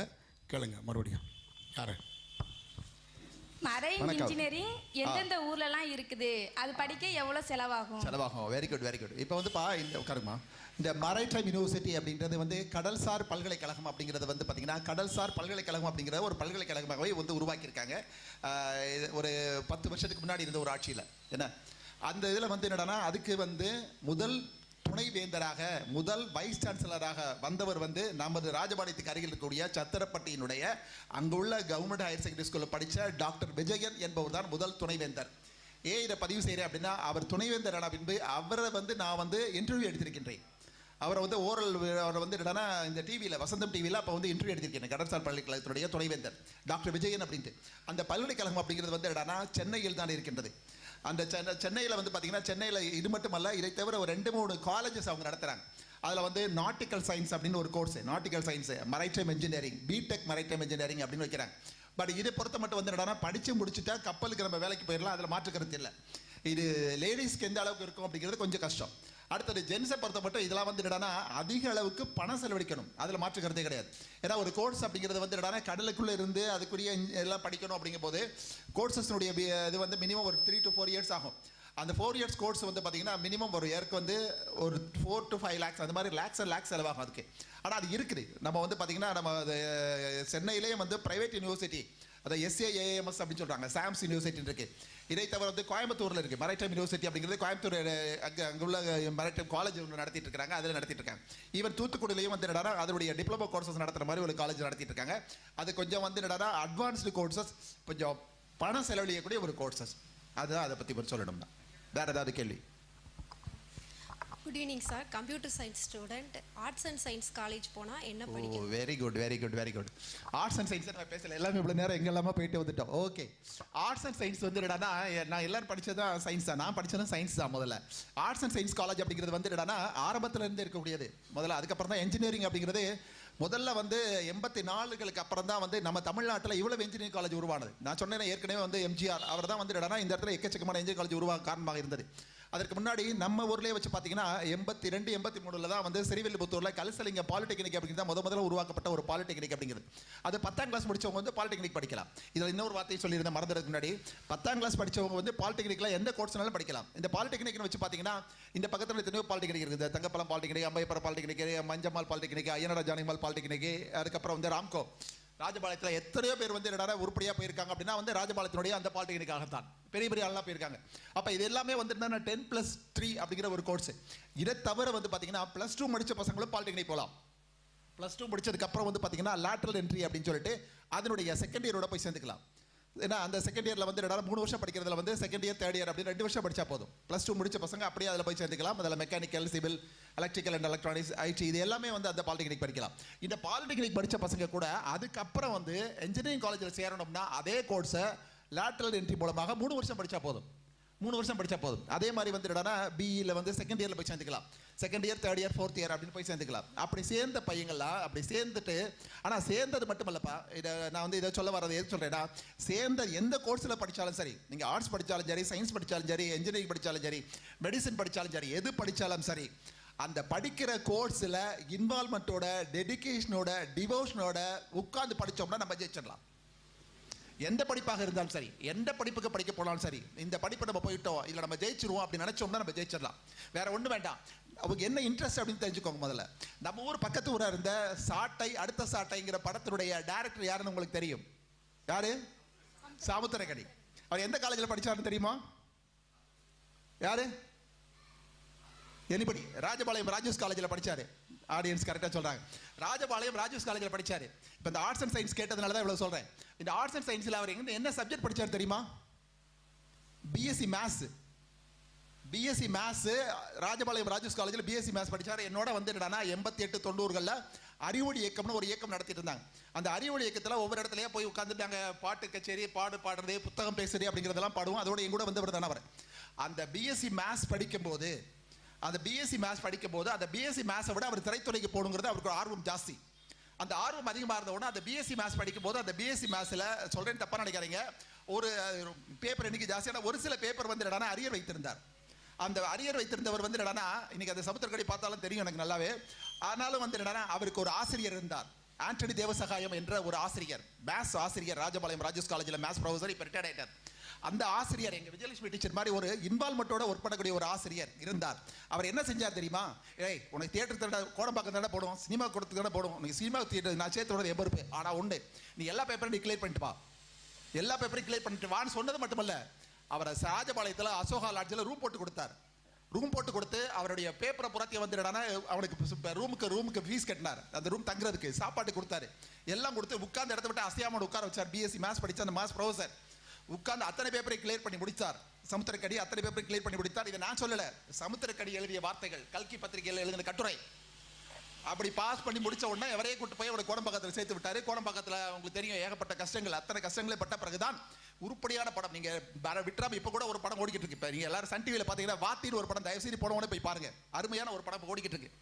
வாத்தின்னு ஒரு படம், வா இத்தின்னு தனுஷ் நடக்க கூட ஒரு படம். இவர் எடுத்த படம் வந்து அப்பாங்கிற ஒரு படம், சாட்டைங்கிற ஒரு படம், பள்ளியை பற்றி. அடுத்த சாட்டை அப்படிங்கிறது காலேஜை பத்தி. அந்த காலேஜில் புறம் பார்த்தீங்கன்னா இப்போ சொன்னீங்களே ராஜூஸ் காலேஜ், அந்த ராஜூஸ் காலேஜ் வாத்தியார்கள் பேரை புறத்தை அதில் போட்டிருப்பாரு. அடுத்த சாட்டையில் வந்து பார்த்தீங்கன்னா கோமதநாயகங்கிற பேரை போட்டிருப்பாரு, ரவிச்சந்திரங்கிற பேரை சொல்லியிருப்பாரு, ஆண்டனி தேவசாயங்கிற பேரை சொல்லியிருப்பாரு. அவருடைய ஒவ்வொரு கேரக்டர் அந்த பேரில் வரும். அதுதான் சமுத்திரக்கனி. எதுக்கு இதை சொல்ல வரேன்னா, ஆர்ட்ஸ் அண்ட் சயின்ஸ் படிச்சா போயிட முடியாதோ அப்படின்னு நினைக்க வேண்டியதே இல்லை. ஒரு பிஎஸ்சி பிசிக்ஸ் வந்து என்னன்னா கல்லடைக்குறிச்சியில் வந்து ஆழ்வார்குறிச்சி பரமகல்யாணி காலேஜில் பிஎஸ்சி பிசிக்ஸ் படித்த ஒரு பொண்ணு வந்து பார்த்தீங்கன்னா பிஎஸ்ஆர்பி பேங்க் எக்ஸாம் எழுதி இன்னைக்கு ஒரு மிகப்பெரிய ஒரு ஊரில் இந்தியன் பேங்க்ல ஒர்க் பண்ணிக்கிட்டு இருக்கிறா. எந்த படிப்பு படித்தாலும் அது இன்வால்மெண்ட்டோட படித்தோம்னா அதில் நம்ம வந்து ஜெயிச்சிட முடியும். இப்போ ஆர்ட்ஸ் அண்ட் சயின்ஸில் வந்து பார்த்தீங்கன்னா நான் சொன்னபடி இங்கே ராஜபாளையம் ராஜூஸ் காலேஜ் இருக்குது, அதில் எல்லா கோர்ஸஸுமே இருக்குது. ஏகேடிஆர் காலேஜ் இருக்குது, எல்லா கோர்ஸும் இருக்குது. ஐயனார் ஜானகிகள் நான் படித்த பிஎஸ்சி, அதுக்கப்புறம் பிசி, எம்பில், அதுக்கப்புறம் பிஹெச்டி எல்லாமே படித்த அந்த சிவகாசி ஐயனார் ஜானகிகள் காலேஜ் இருக்குது, எஸ்எஃப்ஆர் காலேஜ் இருக்கிறது, அது மாதிரி V3 காலேஜ் இருக்கிறது, விஹெச்எஸ்என் பசங்களுக்கு விஹெச்எஸ்என் காலேஜ் இருக்கிறது. இந்த மாதிரி சுற்றி எத்தனையோ ஆர்ட்ஸ் அண்ட் சயின்ஸ் காலேஜ் இருக்கிறது. மதுரை காமராஜ் யூனிவர்சிட்டி இருக்கிறது, எம்எஸ் யூனிவர்சிட்டி இருக்கிறது, தஞ்சை தமிழ் பல்கலைக்கழகம் இருக்கிறது. இந்த மாதிரி பல பல்கலைக்கழகத்தின் கீழே வந்து இந்த காலேஜ் இருக்கிறது. ஆனால் அந்த காலேஜுக்கு போகிறதுக்கு முன்னாடி அந்த காலேஜில் அந்த கோர்ஸ் வந்து எய்டட் கோர்ஸா செல்ஃப் ஃபைனான்ஸ் கோர்ஸா, காலேஜ் எய்டட் கோர்ஸா செல்ஃப் ஃபைனான்ஸ் கோர்ஸா, அந்த காலேஜில் படிச்சு முடிச்சு பார்த்தீங்களா அந்த பையனை பரிச்சை எழுத விடுவாங்களா விட மாட்டாங்களா? இப்போ ரீசெண்டாக நீங்கள் பார்த்துருப்பீங்கன்னு நினைக்கிறேன், நேத்தோ முந்தானாலோ யூடியூப்லையும் வாட்ஸ்அப்லையும் போட்டிருந்தாங்க. ஒரு காலேஜில் வந்து என்னன்னா நர்சிங் காலேஜுக்கு வந்து 50 ஸ்டூடெண்ட்ஸ் எடுத்துட்டாங்க. ஆனால் பரிச்சை எழுத போகும்போது 1 மணிக்கு பரிச்சை எழுத போனோம், 12 ஹாலுக்கு வந்து என்னன்னா அதில் 10 பேரை வந்து நீ எழுத முடியாது, உனக்கு ஹால் டிக்கெட் வரல அப்படின்னு சொல்லி 10 பேரை மட்டும் நிப்பாட்டிட்டாங்க. ஆனால் ஒவ்வொரு படிச்சிருப்பீங்க பார்த்துருப்பீங்க எல்லாரும் செய்தியில், ஒவ்வொரு பையன்ட்டையும் வந்து என்னன்னா 2 லட்ச ரூபாய் முதலே வாங்கிட்டாங்க. இல்லை 2 லட்ச ரூபாய் வாங்கினீங்களே, வாங்கிட்டு கடைசியில் வந்து 10 பேரை மட்டும் பரிச்சை எழுத விட மாட்டேங்கன்னா என்ன அர்த்தம் அப்படின்னு இந்த பையன் கத்திருக்கான். அவங்க அப்பாட்ட சொல்லியிருக்கான். அவங்க அப்பா வந்து கேட்டால் பிரின்சிபலை காணும் அப்படின்னு சொல்லிட்டாங்க. கடைசியில் வந்து என்னடா மீடியா உங்களை மாதிரி மீடியாக்கள் உள்ள வந்ததுக்கு அப்புறம் வந்து என்னடா அந்த உள்ள இருக்கக்கூடிய பிரின்சிபல் வந்து வெளியே வந்துட்டு நான் இப்போ தான் வந்தேன், எனக்கு எதுவுமே தெரியாது, இதுக்கு முன்னாடி உள்ள பிரின்சிபலை தான் நீங்கள் கேட்கணும், இப்போ என்கிட்ட கேட்டு என்ன பிரயோஜனம் அப்படின்னு ஒரு வாயிலா சீமானம் வந்துடும். அந்த ஒரு பிரின்சிபல் அப்படி சொல்லியிருக்காங்க. சொல்லி அந்த 10 பேருடைய வாழ்க்கை என்ன ஆச்சு பாருங்க. அந்த 10 பேரை எப்படி செலக்ட் பண்ணாங்க? ஏதாவது ஒரு சம் எக்ஸ்ஆர் ஒய்ன்னு போட்டு செலக்ட் பண்ணி விட்டாங்க. ஆக 40 பேர் மட்டும் தான் எக்ஸாம் எழுதினாங்க. இந்த 10 பேர் எக்ஸாம் எழுத முடியல. இந்த 10 பேர் படிச்ச 1 வருஷம் படிப்பு வேஸ்ட். அதனால தான் சொல்றேன், தயவு செய்து குழந்தைகளே, காலேஜ்னா அது கைடட் கோர்ஸா செல்ஃப் ஃபைனான்ஸ் கோர்ஸா, அப்ரூவ்டு காலேஜா அப்ரூவ்டு இல்லாத காலேஜா, அந்த கோர்ஸ் அப்ரூவல் இருக்கா, காலேஜ் அப்ரூவல் இருக்கலாம், அந்த கோர்ஸ் அப்ரூவல் இருக்கா, ஏஐசிடி அப்ரூவல், இன்ஜினியரிங் காலேஜ் பொறுத்த கூட ஏஐசிடி அப்ரூவல் இருக்கா, இதெல்லாம் முதல்ல நல்லா தெரிஞ்சுக்கோங்க. ஏன்னா உங்களுக்கு வந்து என்னடா சொல்லங்காட்டி சில பேர் வந்து இந்த காலேஜில் வா அந்த காலேஜ் வா கையை பிடிச்சதுக்கு நாளை காலையிலேருந்து எல்லாரும் வந்துருவாங்க. வந்துட்டாலும் சரி சார் வர்றோம் சார் அப்படின்னு சொல்லிட்டு போய் பாருங்க. அந்த டிபார்ட்மெண்ட்ல வந்து ஒன்னா டாக்டரேட் ஹோல்டர் எத்தனை பேர் இருக்காங்க, எத்தனை ரிசர்ச் ஸ்காலர்ஷிப் வந்திருக்காங்க. ஆர்ட்ஸ் அண்ட் சயின்ஸ் காலேஜ் கேட்டதுனால சொல்றேன். இப்போ எல்லா ஆர்ட்ஸ் அண்ட் சயின்ஸ் காலேஜ் கூட வந்து பிளேஸ்மெண்ட் இருக்கு. ஆர்ட்ஸ் அண்ட் சயின்ஸ் காலேஜில் வந்து நிறைய வேலை வாங்கி தராங்க. 90% 80% வேலை வாங்கி தராங்க. அப்படி வேலை வாங்கி தர்றாங்களா? எத்தனை பேருக்கு வாங்கி கொடுத்துருக்காங்க, என்னென்ன கம்பெனியில் வாங்கி கொடுத்துருக்காங்க, அவங்களுக்கு என்ன பேக்கேஜில் இருக்கு. இப்போ நாங்களாம் இந்த மாச சம்பளம்னு பேசிட்டு இருந்தோம். இப்போ கேட்டு பாருங்க இன்ஜினியரிங் காலேஜ் பசங்கட்டலாம் வருஷத்துக்கு எவ்வளவு 14 எல்லாம் 15 எல்லான்னு பேசுறான். என்னென்ன எல்லுன்னா தெரியுமில்ல? வருஷத்துக்கு வந்து பர் ஆனம் வந்து 14 ஆல் பர் ஆனம் வருஷத்துக்கு வந்து 14 லட்சம், வருஷத்துக்கு 16 லட்சம் அப்படின்னு சொல்லிட்டு இருக்காங்க. நம்ம முடிச்சுட்டு போன பையங்களாம், இன்ஜினியரிங் காலேஜ் போன பையங்களும் எல்லா காலேஜ் போறவங்களும் அதெல்லாம் நல்லா தெரிஞ்சுக்கோங்க. அதனால எது நல்லது எது கெட்டதுன்னு நல்லா தீர விசாரிச்சுட்டு அதுக்கப்புறம் போய் சேருங்க. ஓகே, வேற. வணக்கம் சார், நான் வந்து ஆர்ட்ஸ் குரூப் படிச்சிருக்கேன். இப்போ வந்து நம்ம 12th முடிச்சுட்டு சிஏ படிக்கலாமா? தாராளமாக உட்காரமா. சிஏ முடிக்கலாம். இப்போ வந்து சிஏ ஃபவுண்டேஷன் அப்படின்ட்டு ஒன்று இருக்குது. இந்த சிஏ ஃபவுண்டேஷன் பற்றி வந்து இப்போ ரீசெண்டாக ஒரு தகவல் கொடுத்துருக்காங்க. அது மைக்ரோசாஃப்ட் உடைய மிகப்பெரிய ஒரு அதிகாரி தட் இஸ் சதீஷ் அப்படிங்கிறவர் வந்து சிஏ ஃபவுண்டேஷன் கோர்ஸ் இது வந்து ஃப்ரீயாக சொல்லித்தரோம் அப்படின்னு சொல்லி கொடுத்துருக்காங்க. ஃப்ரீயாக சொல்லித்தரோம் விருதுநகரில் அப்படின்னு சொல்லிட்டு ஒரு இதை போட்டு எனக்கு வந்து அதை பற்றி உள்ள டீட்டெயில் ஃபுல்லாகவே என்கிட்ட இருக்குது. அது சம்மந்தப்பட்ட டீட்டெயில் ஃபுல்லாக இருக்குது. நீங்கள் அடுத்து அப்படி சொல்லும்போது வந்து உங்களுக்கு எல்லா டீட்டெயிலாக சொல்கிறேன். இப்போ அது இருக்குது, அது படிக்கிறது வந்து என்னன்னா ஈஸியாக படிக்க முடியும். பிகாம் சிஏ ஃபவுண்டேஷன் அப்படிங்கிறது சார்ட்டர்ட் அக்கௌண்ட் அப்படிங்கிறத ஈஸியாக படிக்க முடியும். ஆனால் சார்ட்டர்ட் அக்கௌண்ட் படிக்கும் போது மட்டுமல்ல, அந்த படிக்கிற படிப்பை தவிர அதிகமான புது அதாவது புதிய புதிய செய்திகளை வந்து நம்ம உள்வாங்கிட்டு அதை வந்து நம்ம இம்ப்ளிமெண்ட் பண்ணால் தான் நம்ம ஜெயிக்க முடியும். நம்ம படிச்சுட்டோம் அதோடு போதும் அப்படின்னு நம்ம நினைச்சோம்னா எதுலையுமே ஜெயிக்க முடியாது. எப்போவுமே நம்மளை முதல்ல அப்டேட் பண்ணிக்கொண்டே இருக்க வேண்டும். அப்படி அப்டேட் பண்ணிக்கிட்டே இருக்கும்போது தான் எந்த ஃபீல்டாக இருந்தாலும் சரி அந்த ஃபீல்டில் வந்து நம்ம நம்பர் 1ஆக இருக்க முடியும். அந்த ஃபீல்டில் நம்ம எவ்வளோ தூரம் படிச்சோம்ல போதும் அப்படி நம்ம நின்றுட்டோம்னு வச்சுக்கோங்களேன், நம்மளால் வந்து என்னென்னா ஜெயிக்கவே முடியாது. அதனால் இது ஒரு நல்ல கோர்ஸு. பிகாம் இப்போ வந்து எக்கச்சக்கமாக வந்துருச்சு. பிகாம் சிஏ வந்துருச்சு. இந்த மாதிரி எக்கச்சக்கமான கோர்சஸ் இருக்குது. இதில் வந்து இதை தவிர வந்து பிபிஏ இருக்குது. இதெல்லாம் வந்து ஆர்ட்ஸ் ஓரியன்ட் ஸ்டூடெண்ட்ஸுக்கு பிஏ எக்கனாமிக்ஸ் இருக்குது, பிஏ ஹிஸ்ட்ரி இருக்குது. இதெல்லாம் படிக்கலாம். இந்த மாதிரி கோர்சஸ் படிக்கிறது மட்டுமல்ல, படித்து முடிச்சுட்டு காம்படிட்டிவ் எக்ஸாமினேஷன் எழுதலாம். அந்த காம்படிட்டிவ் எக்ஸாமினேஷனில் உட்கார்ந்த இடத்துலேயே வந்து சின்சியராக உட்காரு. இதை சொல்லும் போது ஒன்று சொல்கிறேன். தூத்துக்குடி இருக்குது பார்த்தீங்களா, தூத்துக்குடியில் வந்து அங்கே ஒரு பாகம்பிரியால் கோயில் இருக்குது. நான் ஒரு 6 மாதத்துக்கு முன்னாடி அங்கே உள்ள பிஎட் காலேஜில் பேச கூப்பிட்டுருந்தாங்க, நாங்கள் போயிருந்தேன். அந்த பாகம்பிரியால் கோயிலுடைய வெளியிலுடைய பிரகாரத்தில் புறாத்தையும் வந்து டிஎன்பிஎஸ்சி எக்ஸாமுக்கு ப்ரிப்பேர் பண்ணக்கூடிய பாய்ஸ் அண்ட் கேர்ள்ஸ் எல்லாருமே தனித்தனியாக உட்காந்து புக் எடுத்து உட்காந்து ப்ரிப்பேர் பண்ணிட்டு இருக்காங்க. ஆனால் நம்ம பாதி பசங்க வந்து என்னன்னா இந்த கொரோனாக்கு அப்புறம் வந்து பாதி பேர் வந்து என்னன்னா செல்ஃபோனை எடுத்துகிட்டு அப்படியே ஸ்கிப் பண்ணிட்டு தான் போகிறாங்க. செல்ஃபோனில் அப்படியே ஸ்கிப் பண்ணி படித்து பார்த்ததுனால அதே மாதிரி வந்து என்னன்னா இதை பார்த்தோட அடுத்தது அதை பார்த்தோட அடுத்தது உட்கார்ற அளவுக்கு பொறுமை இல்லாமல் போயிடுச்சு. அந்த பொறுமையோடு நம்ம வந்து படித்தோம்னா எதுனாலும் சாதிக்க முடியும். இந்த ஒரே ஒரு செய்தியை நம்ம சொல்லிக்கிறேன். அதுக்கு ஒரே ஒரு உதாரணம் அப்படி பார்த்தீங்கன்னா, நம்ம சொக்கர் கோயில் ராஜபாளையத்தில் சொக்கர் கோயில் இருக்குது. அந்த சொக்கர் கோயிலில் வந்து ஒருத்தர் இருக்கிறாரு. ஒரு என்ன சொன்னீங்க, ஒரு சுவாமிகள், அதாவது வந்து அர்ச்சனை பண்ணக்கூடிய ஒரு சுவாமி இருக்கிறாரு. அந்த அர்ச்சனை பண்ணக்கூடிய சுவாமிகள்கிட்ட நாங்கள் போய் நின்னாலே போதும். வியாழக்கிழமை தட்சிணாமூர்த்திக்கும் சனிக்கிழமை வந்து அந்த சனீஸ்வரனுக்கும் நின்ன உடனே அவர் வந்து என்னன்னா எங்கள் 3 பேர் பேரும் டிஎன் ராமசாமி, சங்கரி அண்டு சிவா அப்படின்னு 3 பேர் பேரை சொல்கிறது மட்டுமல்ல, பெருந்தலைவர் காமராஜர் பின்னலி பொழிவு மாணவ மாணவிகள் கிருஷ்ணாபுரம் அப்படிங்கிறது அவரே கடகடன்னு சொல்லிடுவார். நான் சொன்னோடனே ஏன்னா 33 வருஷம் சோறுபட்ட இந்த ஊர் இன்னைக்கு பென்ஷன் குடும்பமாக சோறுபட்டது இந்த ஸ்கூல். அதை நான் மறக்கலை. ஏன் சொல்றேன்னா, அந்த ஆளோட பாருங்க, அவர் ஒரு நாளைக்கு 100 பேரை பார்க்குறாரு. அர்ச்சனை பண்ணுறதுக்கு 100 பேரை பார்க்குறாரு. அது சனிஞாயிறுனா 300 பேர் பார்க்குறாரு. ஆனால் எத்தனை பேர் பார்த்தாலும் அவரை மறக்காமல் நான் பக்கத்தில் தான் போய் நிற்பேன், தட்டில் கை தான் வைப்பேன். வைக்கங்காட்டி அவர் கடக்கடான்னு சொல்கிறார் பார்த்தீங்களா. அந்த இன்வால்மெண்ட், அந்த தொழிலில் அவருக்கு ஏற்படக்கூடிய ஒரு ஈடுபாடு, அதே மாதிரி ஒவ்வொரு ஸ்டூடெண்ட்ஸுக்கும் ஒவ்வொருத்தருக்கும் வந்துட்டானா அந்த தொழில் மேலே எந்த தொழிலாக இருந்தாலும் சரி அந்த தொழில் மேலே ஈடுபாடு இருந்ததுன்னு வச்சுக்கோங்களேன், நம்ம ஜெயிச்சிருவோம். வெற்றி நம்மது தான். வேற அருமையான கொஸ்டின் வேற ஏதாவது கேளுங்கம்மா.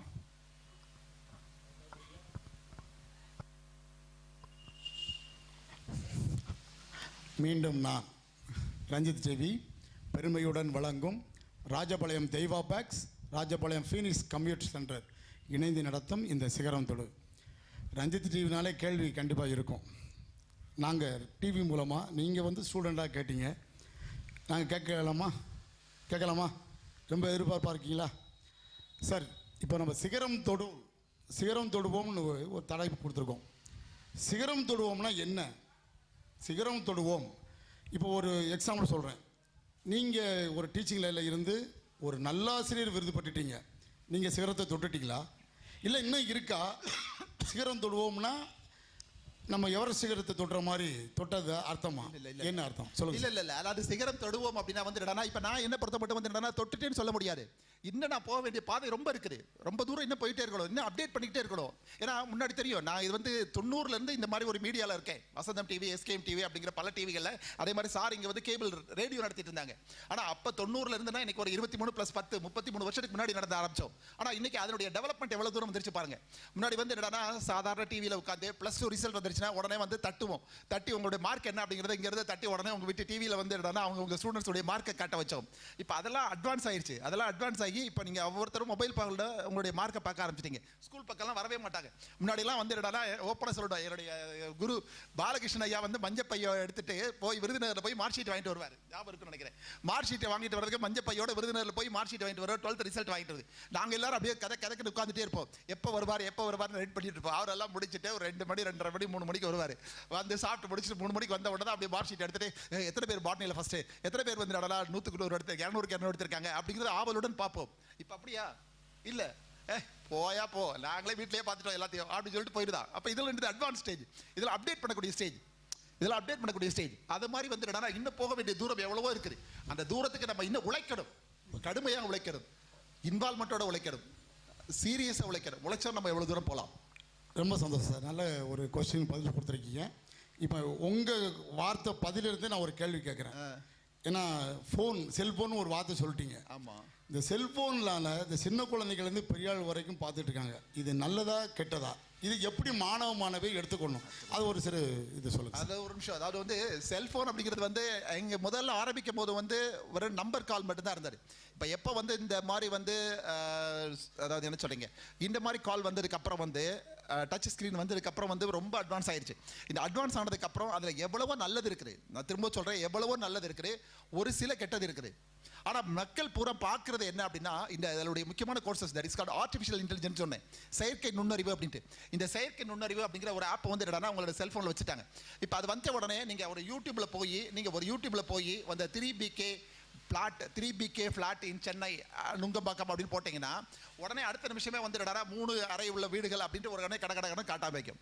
காட்டி ஆரம்பித்த உடனே அதுக்கடுத்த 2 செகண்ட் ஆன உடனே சென்னையில் எங்கெங்கெல்லாம் 3 அறை உள்ள வீடு இருக்கோ அத்தனையும் காட்டிக்கிட்டே இருக்கும். ஏன்னா அந்த செல்ஃபோன் என்ன கேட்கும்னா, இந்த பிள்ளை வந்துடுனா இந்த நம்பர்காரை வந்து வீடை கேட்க ஆரம்பிக்கிறான், அதனால வந்துடுனா நம்ம எல்லாத்தையும் காட்டிக்கிட்டே இருப்போம் அப்படின்னு ஆர்டிஃபிஷியல் இன்டெலிஜென்ஸ் உடனே எடுத்து உங்களுக்கு காட்ட ஆரம்பிச்சிடும் முதல்ல. அதே மாதிரி நீங்கள் வந்துடுனா ஒரு எம்ஜிஆர் சாங் அப்படின்னு ஒன்று போட்டிங்கன்னா அதுக்கப்புறம் திரும்ப வந்து எம்ஜிஆர் சாங்ஸ் அதுவே நீங்கள் கேட்க வேண்டாம், அதுவே காட்டிக்கிட்டே இருக்கும். அதே மாதிரி தான் ஒரு அசிங்கமான ஒரு படத்தை நீங்கள் பார்க்க வேண்டும் என்று உங்களுடைய உள்மனதை சொல்லி ஒன்று தொட்டுட்டீங்கன்னா போச்சு. அதுக்கப்புறம் அது ஆட்டோமேட்டிக்காக வந்துட்டே தான் இருக்கும். நீங்கள் என்னதான் மறைச்சாலும் மறக்க முடியாது. அதனால முதல்ல வந்து கண்ட்ரோல் பண்ணிக்கோங்க, எது அவசியம் எது அவசியம் இல்லை அப்படிங்கிறதே. ஏன் சொல்கிறேன் அப்படின்னா, தயவு செய்து வந்து அதாவது ஸ்கிப் பண்ணி, அதாவது ஒரு பாடத்தையே வந்து ஸ்கிப் பண்ணி போகிற மாதிரி உட்காந்து உள்ள என்ன இருக்குங்கிறத நல்லா பார்த்துட்டு நமக்கு தேவையில்லைன்னா அதை தொடாதீங்க. எவ்வளவோ அரிய பொக்கிஷம், எங்களுக்குலாம் கிடைக்காத பொக்கிஷம். ஏன் இதை சொல்கிறேன்னா, முன்னாடி நாங்கள் படிக்கிற காலத்தில் இந்த சொல்கிறேன் RSA railway service commission, BSRB banking service but இதுக்கெல்லாம் நான் பரிசீலனை எழுதுறதுக்கு ஒவ்வொரு புத்தகமாக போய் அலைவேன். வீட்டில் புத்தகம் வாங்குறதுக்கு காசு கிடையாது. லைப்ரரியில் போய் காம்படிஷன் சக்ஸஸ், கேரியர் டைஜஸ்ட் இந்த மாதிரி புக்கை வாங்குறதுக்கு லைப்ரரியில் எவன்டா புத்தகத்தை படிச்சுட்டு கீழே வைப்பான். எங்கள் ஊரில் வந்து என்னன்னா ஸ்ரீவில்புத்தூரில் 2 லைப்ரரி, ஒன்று பிற்கா லைப்ரரி, இன்னொன்று பென்னிங்டன் லைப்ரரி. அந்த லைப்ரரி புக்கை வச்ச உடனே எடுத்துட்டு வந்து அதில் உள்ளதை வந்து அப்ரிவேஷன்ஸ்லாம் எடுத்து நோட்டில் எழுதிட்டு வருவோம். ஆனால் இப்போ அப்படி இல்லை. உங்கள் செல்ஃபோனை தொட்டு பாருங்க, TNPSC வந்து குரூப் 4 ப்ரீவியஸ் கொஸ்டின் கேளுங்க, அப்படியே ஒரு 10 வருஷம் கொஸ்டின் தட்டினா உடனே வந்துருமா வந்துலையா? அந்த ஆய்க்குடியில் வந்து என்னன்னா கோச்சிங் கிளாஸ் நடத்துறாங்க, அது உடனே வந்துடும். நம்ம ஊருக்கார பையன் அன்புபாலன் தெரியுமில்ல, வீராசாமி செட்டியார் காலேஜில் ஒர்க் பண்ணிட்டு இதே கிருஷ்ணாபுரத்துக்காரர் வந்து இந்த TNPSC எக்ஸாமுக்கு உடைய கொஸ்டின்ஸ் எல்லாம் ப்ரிப்பேர் பண்ணி எழுதுனதுனால இன்னைக்கு வந்து பார்த்தீங்கன்னா விழுப்புரத்தில் கவர்மெண்ட் ஆஃபீஸில் ஒர்க் பண்ணிட்டு இருக்காரு. அந்த கவர்மெண்ட் ஆஃபீஸில் ஒர்க் பண்ணிட்டு இருந்தாலும் அவர் வந்து என்னன்னா எனக்கு இன்னமும் வந்து பல ஸ்டூடெண்ட்ஸ்க்கு பால சரஸ்வதி அகாடமி அப்படிங்கிற ஒரு பேரில் ஒரு அகாடமி நடத்திட்டு இருக்காரு விழுப்புரத்தில். அதில் வந்து பல பேரை வந்து இன்னைக்கு VOவாகவும் அல்லது இதாகவும் ஆக்கிட்டு இருக்காரு. ஏன் சொல்ல வரேன்னா, நான் முதல்ல இங்கே வந்த புதுசில் ஒரு 10 கேள்விகள் பரிசு கேள்விகள் நான் அப்படி போட்டேன். ஞாபகம் இருக்குன்னு நினைக்கிறேன் மேடத்துக்கலாம். ஒரு 10 ஜெனரல் நாலேஜ் கொஸ்டின் எழுதி போடுவேன் திங்கக்கிழமை காலையில். அதுக்கு வந்து என்னன்னா விடையை வந்து வியாழக்கிழமை எழுதி போடுவேன். அதை எல்லா ஸ்டூடெண்ட்ஸும் எழுதணும்னு சொல்லுவேன். அதில் கடைசி கொஸ்டின் அப்படிங்கிறது அப்ரிவேஷனாக இருக்கும். இந்த அப்ரிவேஷன் சொல்லும் போது ஒரு வார்த்தை சொல்லிக்கிறேன். எல்லாரும் பார்த்த உடனே திடீர்னு யாரையாவது பார்த்த உடனே ஹாய் அப்படின்னு நம்ம சொல்கிறோம். எல்லாருமே ஹாய் அப்படின்னு சொல்லிட்டு தான் வரும். அந்த ஹாய்ங்கிறது ஒரு அப்ரிவேஷன் அப்படிங்கிறது எத்தனை பேருக்கு தெரியும்? இந்த பார்க்குற டிவிக்காரங்களுக்கு எத்தனை பேருக்கு தெரியும்? HAY அப்படிங்கிறது ஒரு அப்ரிவேஷன். HAY abbreviation. HAYங்கிறது என்ன அர்த்தம் தெரியுமா? ஹவு ஆர் யூனா நீ நல்லா இருக்கியா, ஹவ் ஆர் யூ நல்லா இருக்கியான்னு அர்த்தம். இந்த நல்லா இருக்கியா அப்படிங்கிறது வேகமாக போகும்போது எய்த்தாப்பில் ஒரு நல்லா இருக்கியா அப்படின்னு கேட்டால் கேவலமாக இருக்குமா இருக்காதா? அதனால ஹாய் அப்படின்னு சொல்லிட்டு நம்ம பாட்டு போயிட்டே இருக்கும். இந்த ஹாய் அப்படிங்கிறது ஒரு அப்ரிவேஷன். இதை நான் வந்து எழுதி போட்டேன் கீழே கடைசி வரியாக. இதே மாதிரி பல அப்ரிவேஷன்ஸ் 9 கேள்வி இருக்கும், கடைசியில் 10வது வந்து அப்ரிவேஷனாக இருக்கும். இதை வந்து நான் எழுதி போட்டதை பார்த்த இந்த ஊருக்கார பையன் இந்த அன்புபாலன் அப்போ வந்து வீராசாமி செட்டியார் காலேஜில் ஒரு சாதாரண அசிஸ்டண்டாக ஒர்க் பண்ணிட்டு இருந்தார். அவர் என்ன பண்ணாரு, சார் நாங்கள் எழுதி கொடுத்து விடுறேன் சார் அப்படின்ட்டு யாரோ ஒரு தட்டை வந்து கொடுத்து விட்டு ஒரு 10 கேள்வி கொடுத்து விடுவார் திங்கக்கிழமை. அப்படி கொடுத்து விட்டு நாங்கள் அதை எழுதி போட வச்சேன். நான் 2002 அதுக்கப்புறம் அது AHM பண்ணதுக்கப்புறம் அவர் கொடுத்து எழுதி வச்சு அதுக்கு முன்னாடி நானே எழுதிட்டு இருந்தேன். எழுதி போடுவோம், போர்டில் எழுதி போடுவோம். அந்த போர்டு எழுதி போடுறத பொறுத்த ஸ்டூடெண்ட்ஸ் எல்லாம் பார்த்து அவங்க எழுத சொல்வேன், கண்டிப்பாக எழுதணும் அப்படின்னு சொல்வேன். அதில் பல பேர் வந்து இன்னைக்கு போயிருக்காங்க, பல பேர் வந்து TNPSC எக்ஸாம் எழுதி போயிருக்காங்க. இன்னைக்கு அவர் தான் இன்னைக்கு நம்பர் 1 இருக்காரு. அன்புபாலன் இன்னமும் வந்து விழுப்புரத்தில் இருக்காரு, பெரிய ஆஃபீஸராக இருக்கார் பெரிய இதில். அதே மாதிரி நம்ம ஊருக்கார பொறுத்தர் இன்னொருத்தர் கேள்விப்பட்டிருப்பீங்க, ஒரு தாசில்தார் மாரிமுத்து. தாசில்தார் மாரிமுத்துங்கிற வத்தராயப்பில் இருந்து வந்துடனா அவர் ஒரு தாசில்தார் தான். ஆனால் அது எல்லாத்தையும் குறைச்சி போட்டுட்டு ஒரு சாதாரணமாக ஒரு இது நடத்திட்டு இருக்காரு. விஓ எக்ஸாமுக்கு வந்து என்னடா கோச்சிங் கிளாஸ் நடத்திட்டு இருக்காரு, ஃப்ரீ கோச்சிங் கிளாஸ் நடத்திட்டு இருக்காரு. சகாயம் ஐஏஎஸ் கேள்விப்பட்டிருப்பீங்க. அந்த சகாயம் ஐஏஎஸ் வந்து ஐஏஎஸ் கோச்சிங் கிளாஸ் நடத்திட்டு இருக்காரு, விருதுநகர்ல நடத்திட்டு இருக்காரு. இதெல்லாம் சொல்றதுக்கு முன்னாடி ஒன்னே சொல்லிடுறேன்ப்பா. இதுல ஏழை பிள்ளைங்க இருந்தீங்கன்னா, கஷ்டப்படுற பிள்ளைங்க இருந்தீங்கன்னா, பல அமைப்புகள், பல நிறுவனங்கள், சூர்யாவுடைய அகரம் ஃபவுண்டேஷன் இருக்கு. அவங்க எல்லாம் வந்து என்னன்னா எத்தனையோ மாணவர்களை வந்து தேர்ந்தெடுத்து அவங்கள வந்து அவங்களோட ஹெட் மாஸ்டர்கிட்ட கேட்டு அவங்களுடைய பேரண்ட்டை போய் பார்த்து அவங்கள வந்து என்னன்னா ஒரு லெட்டர் எழுதி கொடுத்தா போதும் அவங்களுடைய அகரம் ஃபவுண்டேஷன், சூர்யா, சிவகுமாருடைய, கார்த்திக், சூர்யா எல்லாம் தெரியும்ல, அந்த சூர்யாவுடைய அகரம் ஃபவுண்டேஷன் அவங்களுக்கு வந்து பல உதவிகள் செய்கின்றாங்க. அறம் ஃபவுண்டேஷன் என்ற ஒரு ஃபவுண்டேஷன் பல உதவிகள் செய்கின்றன.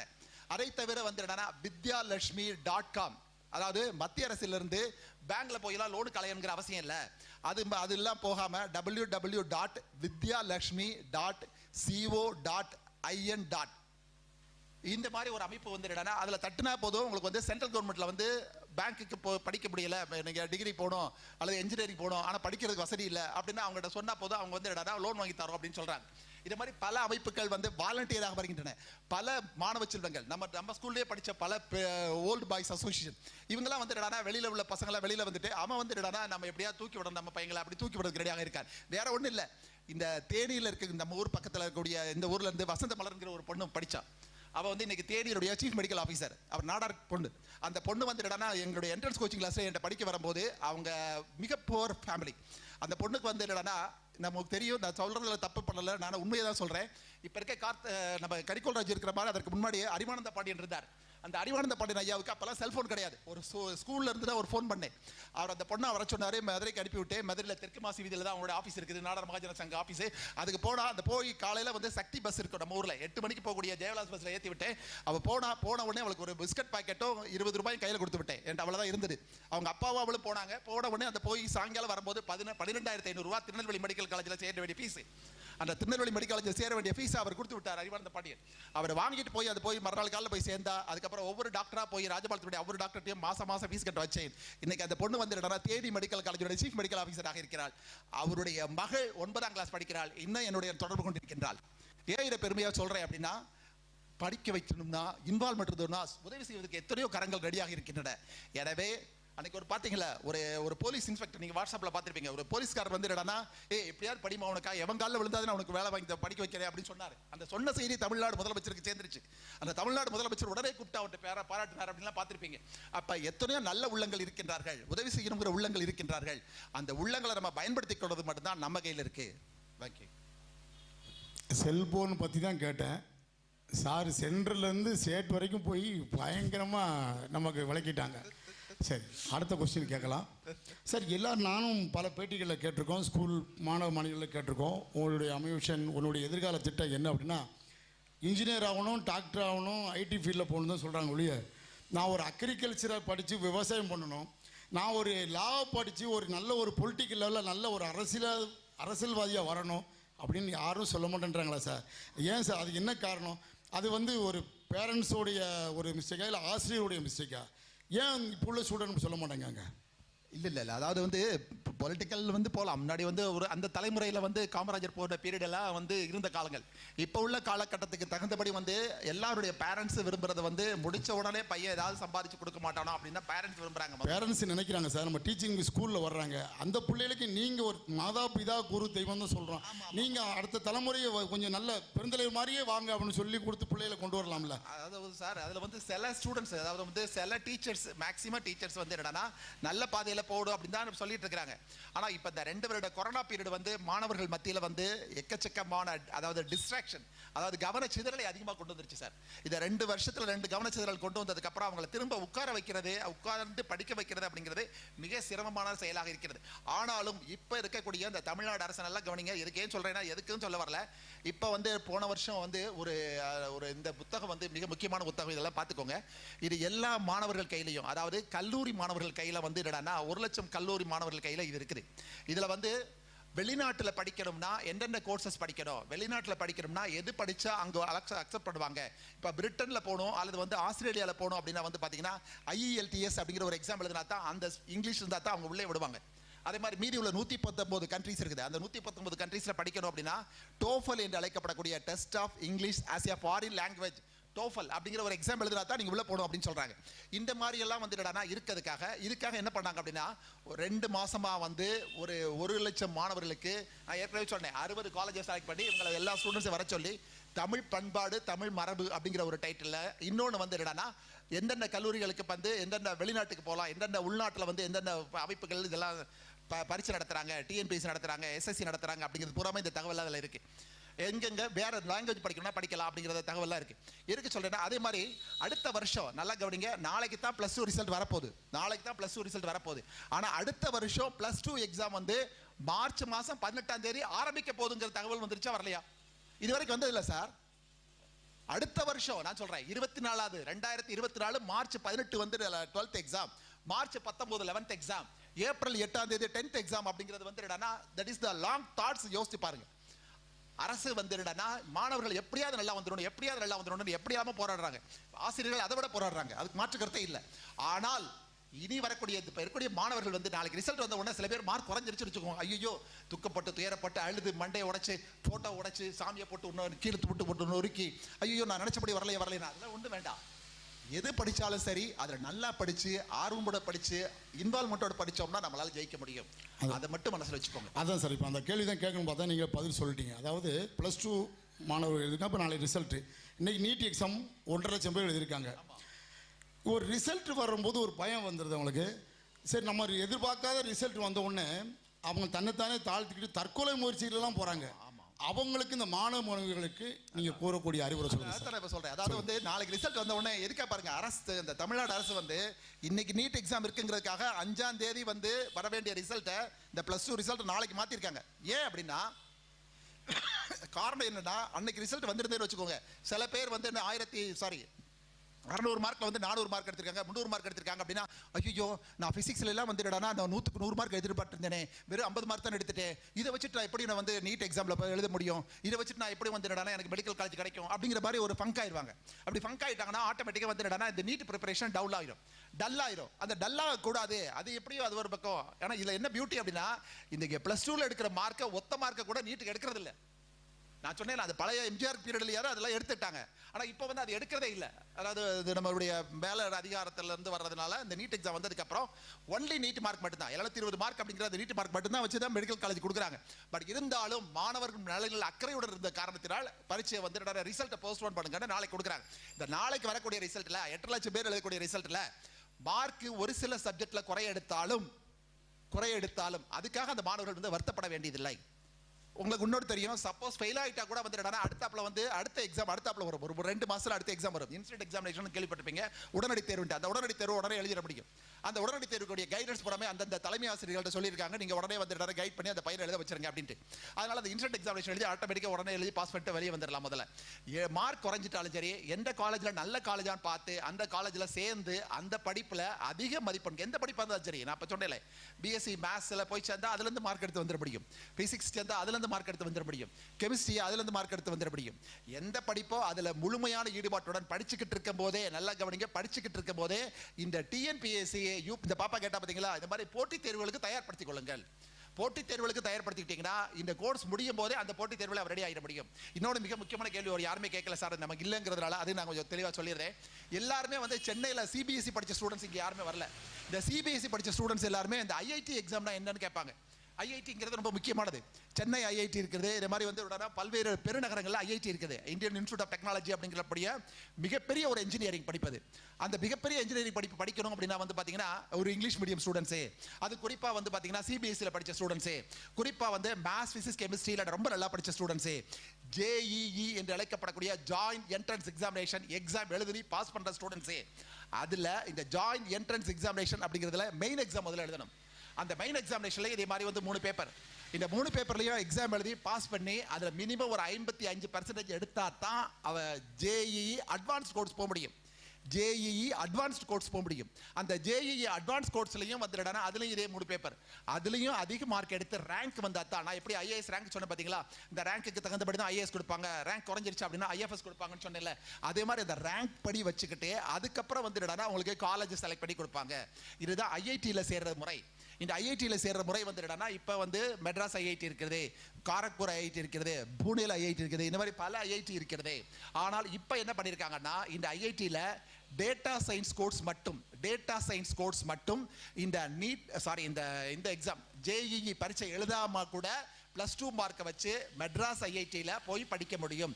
டேட்டா சயின்ஸ் கோர்ஸ் படிக்கணும், பிஎஸ்சி டேட்டா சயின்ஸ் கோர்ஸ் படிக்கணும் அப்படின்னா ஆட்டோமேட்டிக்காக நீங்கள் போய் படிக்க போகலாம் அப்படின்னு சொல்லியிருக்கிறாங்க.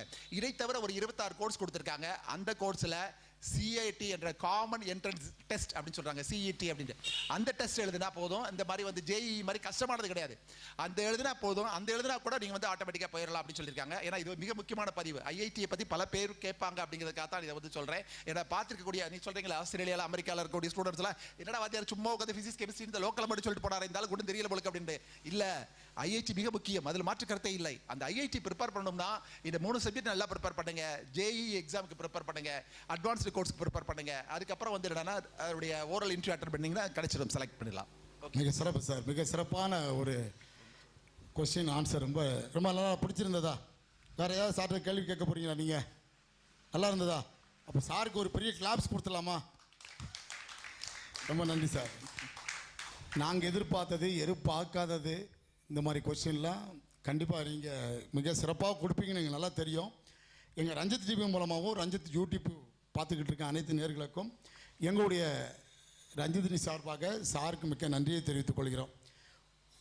அதை மாதிரி ஆடியன்ஸ் நேயர்கள் வந்து யாராவது ஒரு கொஸ்டின் மட்டும் யாராவது கேட்கலாமான்னு கேளுங்களேன். கேட்கலாமா? கேளுங்க. கல்வி கண் திறந்தவர்னு சொன்னால் நம்ம எல்லாத்துக்குமே தெரியும் சார், காமராசர் ஐயா தானே. அவர் படிக்காத மேதைன்னு சொல்கிறாங்க, இதை நம்மளால் ஏற்றுக்கிட முடியுமா? அதை வந்து ஏற்றுக்கவே முடியாதுமா. படிக்காத மேதை அப்படிங்கிறதுனா வந்து என்னன்னா அவர் பல எக்ஸ்பீரியன்ஸு, ஒவ்வொருத்தர் வந்து என்னன்னா யார் என்ன பண்ணுறாங்க, யாரை எங்கே எப்போ வைக்கணும் அப்படிங்கிறது முழுமையாக தெரிந்தவர். இதனால் இவன் செய்வான் என்றாய்ந்து அதனை அவன் கடில் விடல் அப்படின்ட்டு வந்து வள்ளுவர் பெருந்தகை சொன்னதை முழுமையாக உள்வாங்கிட்டு அதுக்கு தகுந்த மாதிரி ஆள்களை வந்து என்னன்னா பொருத்தமாக அவர் வைத்திருந்தார். ஒவ்வொருத்தரை பற்றி முழுமையாக புரிந்து வைத்திருந்தார். ஒரு சாதாரண குடும்பத்தில் பிறந்ததுனால, ஏழை பாலையாக இருந்ததுனால அவருக்கு வந்து என்னன்னா ஒவ்வொருத்தருடைய ஏழை மக்களுடைய உணர்வுகள் முழுமையாக தெரிந்திருந்தது. அந்த தெரிந்திருந்ததுனால தான் முதலாக அந்த மதிய உணவு திட்டம் அப்படிங்கிறத முதல்ல கொண்டு வந்ததே அவர் தான். அவர் கொண்டு வந்ததுனால தான் வந்து நமக்கு தெரியும், நாலாம் அந்த மாதிரி தான் அவர்கிட்ட படிச்சதுனால தான் உருப்பட முடிஞ்சது. மதிய உணவு உங்களுக்கு தெரியும், மக்காச்சோள மாவு இருக்கு தெரியுமா? அதை தான் எங்கள் அம்மா ஸ்கூல்ல எல்லாம் வந்து மதியம் சாப்பாடு போடுவாங்க. வீட்டில எல்லாம் அந்த அளவுக்கு ஒன்றும் கிடைக்காது. நான் படிச்சது வரைக்கும் 10ஆம் கிளாஸ் வரைக்கும் வந்து வெறும் கரண்டே கிடையாது. கரண்ட் இல்லாத ஒரு என்ன சொல்றீங்க, ஹரிக்கன் லைட்னு சொல்லுவோம் பார்த்தீங்களா? ஹரிக்கன் லைட்டு அல்லது இங்க் பாட்டில் இருக்குல்ல, இங்க் பாட்டில் மண்ணெண்ணெய் ஊற்றி அதில் ஒரு தெரிய வச்சு அதில் தான் உட்காந்து படித்தேன். அதுக்கப்புறம் வந்து 11th அப்புறம் தான் வந்து வேற ஒரு வீடியோ கிடைச்சது, லைட் உள்ள வீடியோ கிடைச்சது. அது வரைக்கும் அப்படித்தான். ஏன் சொல்றேன்னா அந்த கோதுமை மாவு வந்து கோதுமை மாவு கொடுப்பாங்க, ஏன்னா அதை வந்து உப்புமா கட்டி போடுவாங்க, மக்காச்சோள மாவு உப்புமா கட்டி போடுவாங்க. இதெல்லாம் வந்து மதிய உணவு திட்டத்தை வந்து முதல்ல அவர் கொண்டு வந்த காரணத்தினால்தான், அது சத்துணவு திட்டமாக மாற்றப்பட்ட காரணத்தினால்தான் இன்னைக்கு இத்தனை பேர் படிச்சிருக்கிறோம். இத்தனை பேர் வந்து என்ன கம்யூனிட்டின்னு இல்லை, எல்லாருமே படித்தோம் என்றால் அதற்கு முக்கியமான காரணம் வந்து பெருந்தலைவர் காமராஜர் அவர்கள் தான். அவர் கல்வியை பற்றி முழுமையாக தெரிந்த காரணத்தினால்தான். அதில் எந்த விதமான மாற்றுக்கருத்துல எங்கனாலும் உறக்க சொல்லலாம். அதனாலதான் எல்லாருமே அவரை சொல்லிட்டு இருக்காங்க. யாருங்கிறதே கிடையாது, எந்த ரிலீஜன் கிடையாது, எந்த மதம்னு கிடையாது, எந்த கட்சின்னு கிடையாது. அவருடைய செயல்பாடுகள் எல்லாருக்குமே பிடிச்சதுனால தான். அதனாலதான் இன்னைக்கு இவ்வளவு பேர் வந்திருக்கோம். இல்லை என்றால் ஒரு குறிப்பிட்டவர்களால் மட்டுமே வந்து தமிழ்நாடு இருந்திருக்க முடியும். உங்களுக்கு சொல்ல வேண்டிய அவசியம் இல்லை. இன்னைக்கு எல்லாருமே படிச்சிருக்கோம், எல்லாருமே ஒரு ஸ்டேட்டஸ்க்கு வந்திருக்கோம், எல்லாருமே வந்து நல்லா வந்திருக்கோம் அப்படின்னா அதற்கு மிக முக்கியமான காரணம் வந்து பெருந்தலைவர் காமராஜர் ஐயா அவர்கள் தான். அதே நேரத்தில் பெருந்தலைவர் காமராஜருடைய நாமம் தாங்கியதனால் இந்த கிருஷ்ணாபுரம் இருக்கக்கூடிய பாதி வீடு நான் வரும்போது கூரை வீடாக இருந்தது. நான் இந்த 84 அக்டோபர் 15 இங்க ஸ்கூல்ல வேலைக்கு வரும்போது பாதி வீடு கூரை வீடாக இருந்தது. இன்னைக்கு எவ்வளவு மாற்றங்கள் ஏற்பட்டிருக்கிறது, அதைத்தான் சொல்றேன். எவ்வளவு மாற்றங்கள் ஏற்பட்டிருக்கு. இதுக்கெல்லாம் காரணம் வந்து இங்க படிச்சு முடிச்சுட்டு போன பல மாணவர்கள் செல்வங்கள் தான். தன்னை வந்து பிறந்த மண்ணை மறக்காமல் அதற்காக வந்து ஓடி வந்து உதவி செய்வதனால் தான். அதுல மறக்கவே முடியாது. எங்க ஸ்டூடெண்ட்ஸ் எல்லாரும் பல பேர் வந்து ஆசிரியர்கள்லாம் வந்து சந்திச்சாங்க. அதெல்லாம் மறக்கவே முடியாது. எல்லாருமே வந்து நல்லதை நினைப்போம், நல்லதை செய்வோம். ஒரே ஒரு வார்த்தை வந்து டேக் ஹோம் மெசேஜ் மாதிரி வச்சுக்கோங்க. அதாவது நம்ம சிறுவில்லிபுத்தூருடைய சின்னம் வந்து கோபுரம் இருக்கு, ஆண்டாள் கோயில் கோபுரம். அந்த கோபுரத்துக்கு கீழே வந்து வாய்மையை வெல்லும் அப்படிங்கிறதா நமது தமிழக அரசுடைய சின்னம். அதே மாதிரி இந்த புத்தகத்தில் நீங்க பாத்தீங்கன்னா கீழே வந்து கற்க கசடரான்னு போட்டிருப்பாங்க. இதுதான் வாய்மையை வெல்லும், தமிழக அரசுடைய சின்னம். காட்டுங்க சார், தமிழ்நாடு அரசுடைய சின்னம் அப்படிங்கிறது வாய்மையை வெல்லும். அதே மாதிரி தமிழ்நாடு பாடநூல் கழகத்துடைய சின்னம் அப்படிங்கிறது வந்து கற்க கசடர அப்படிங்கிறதா.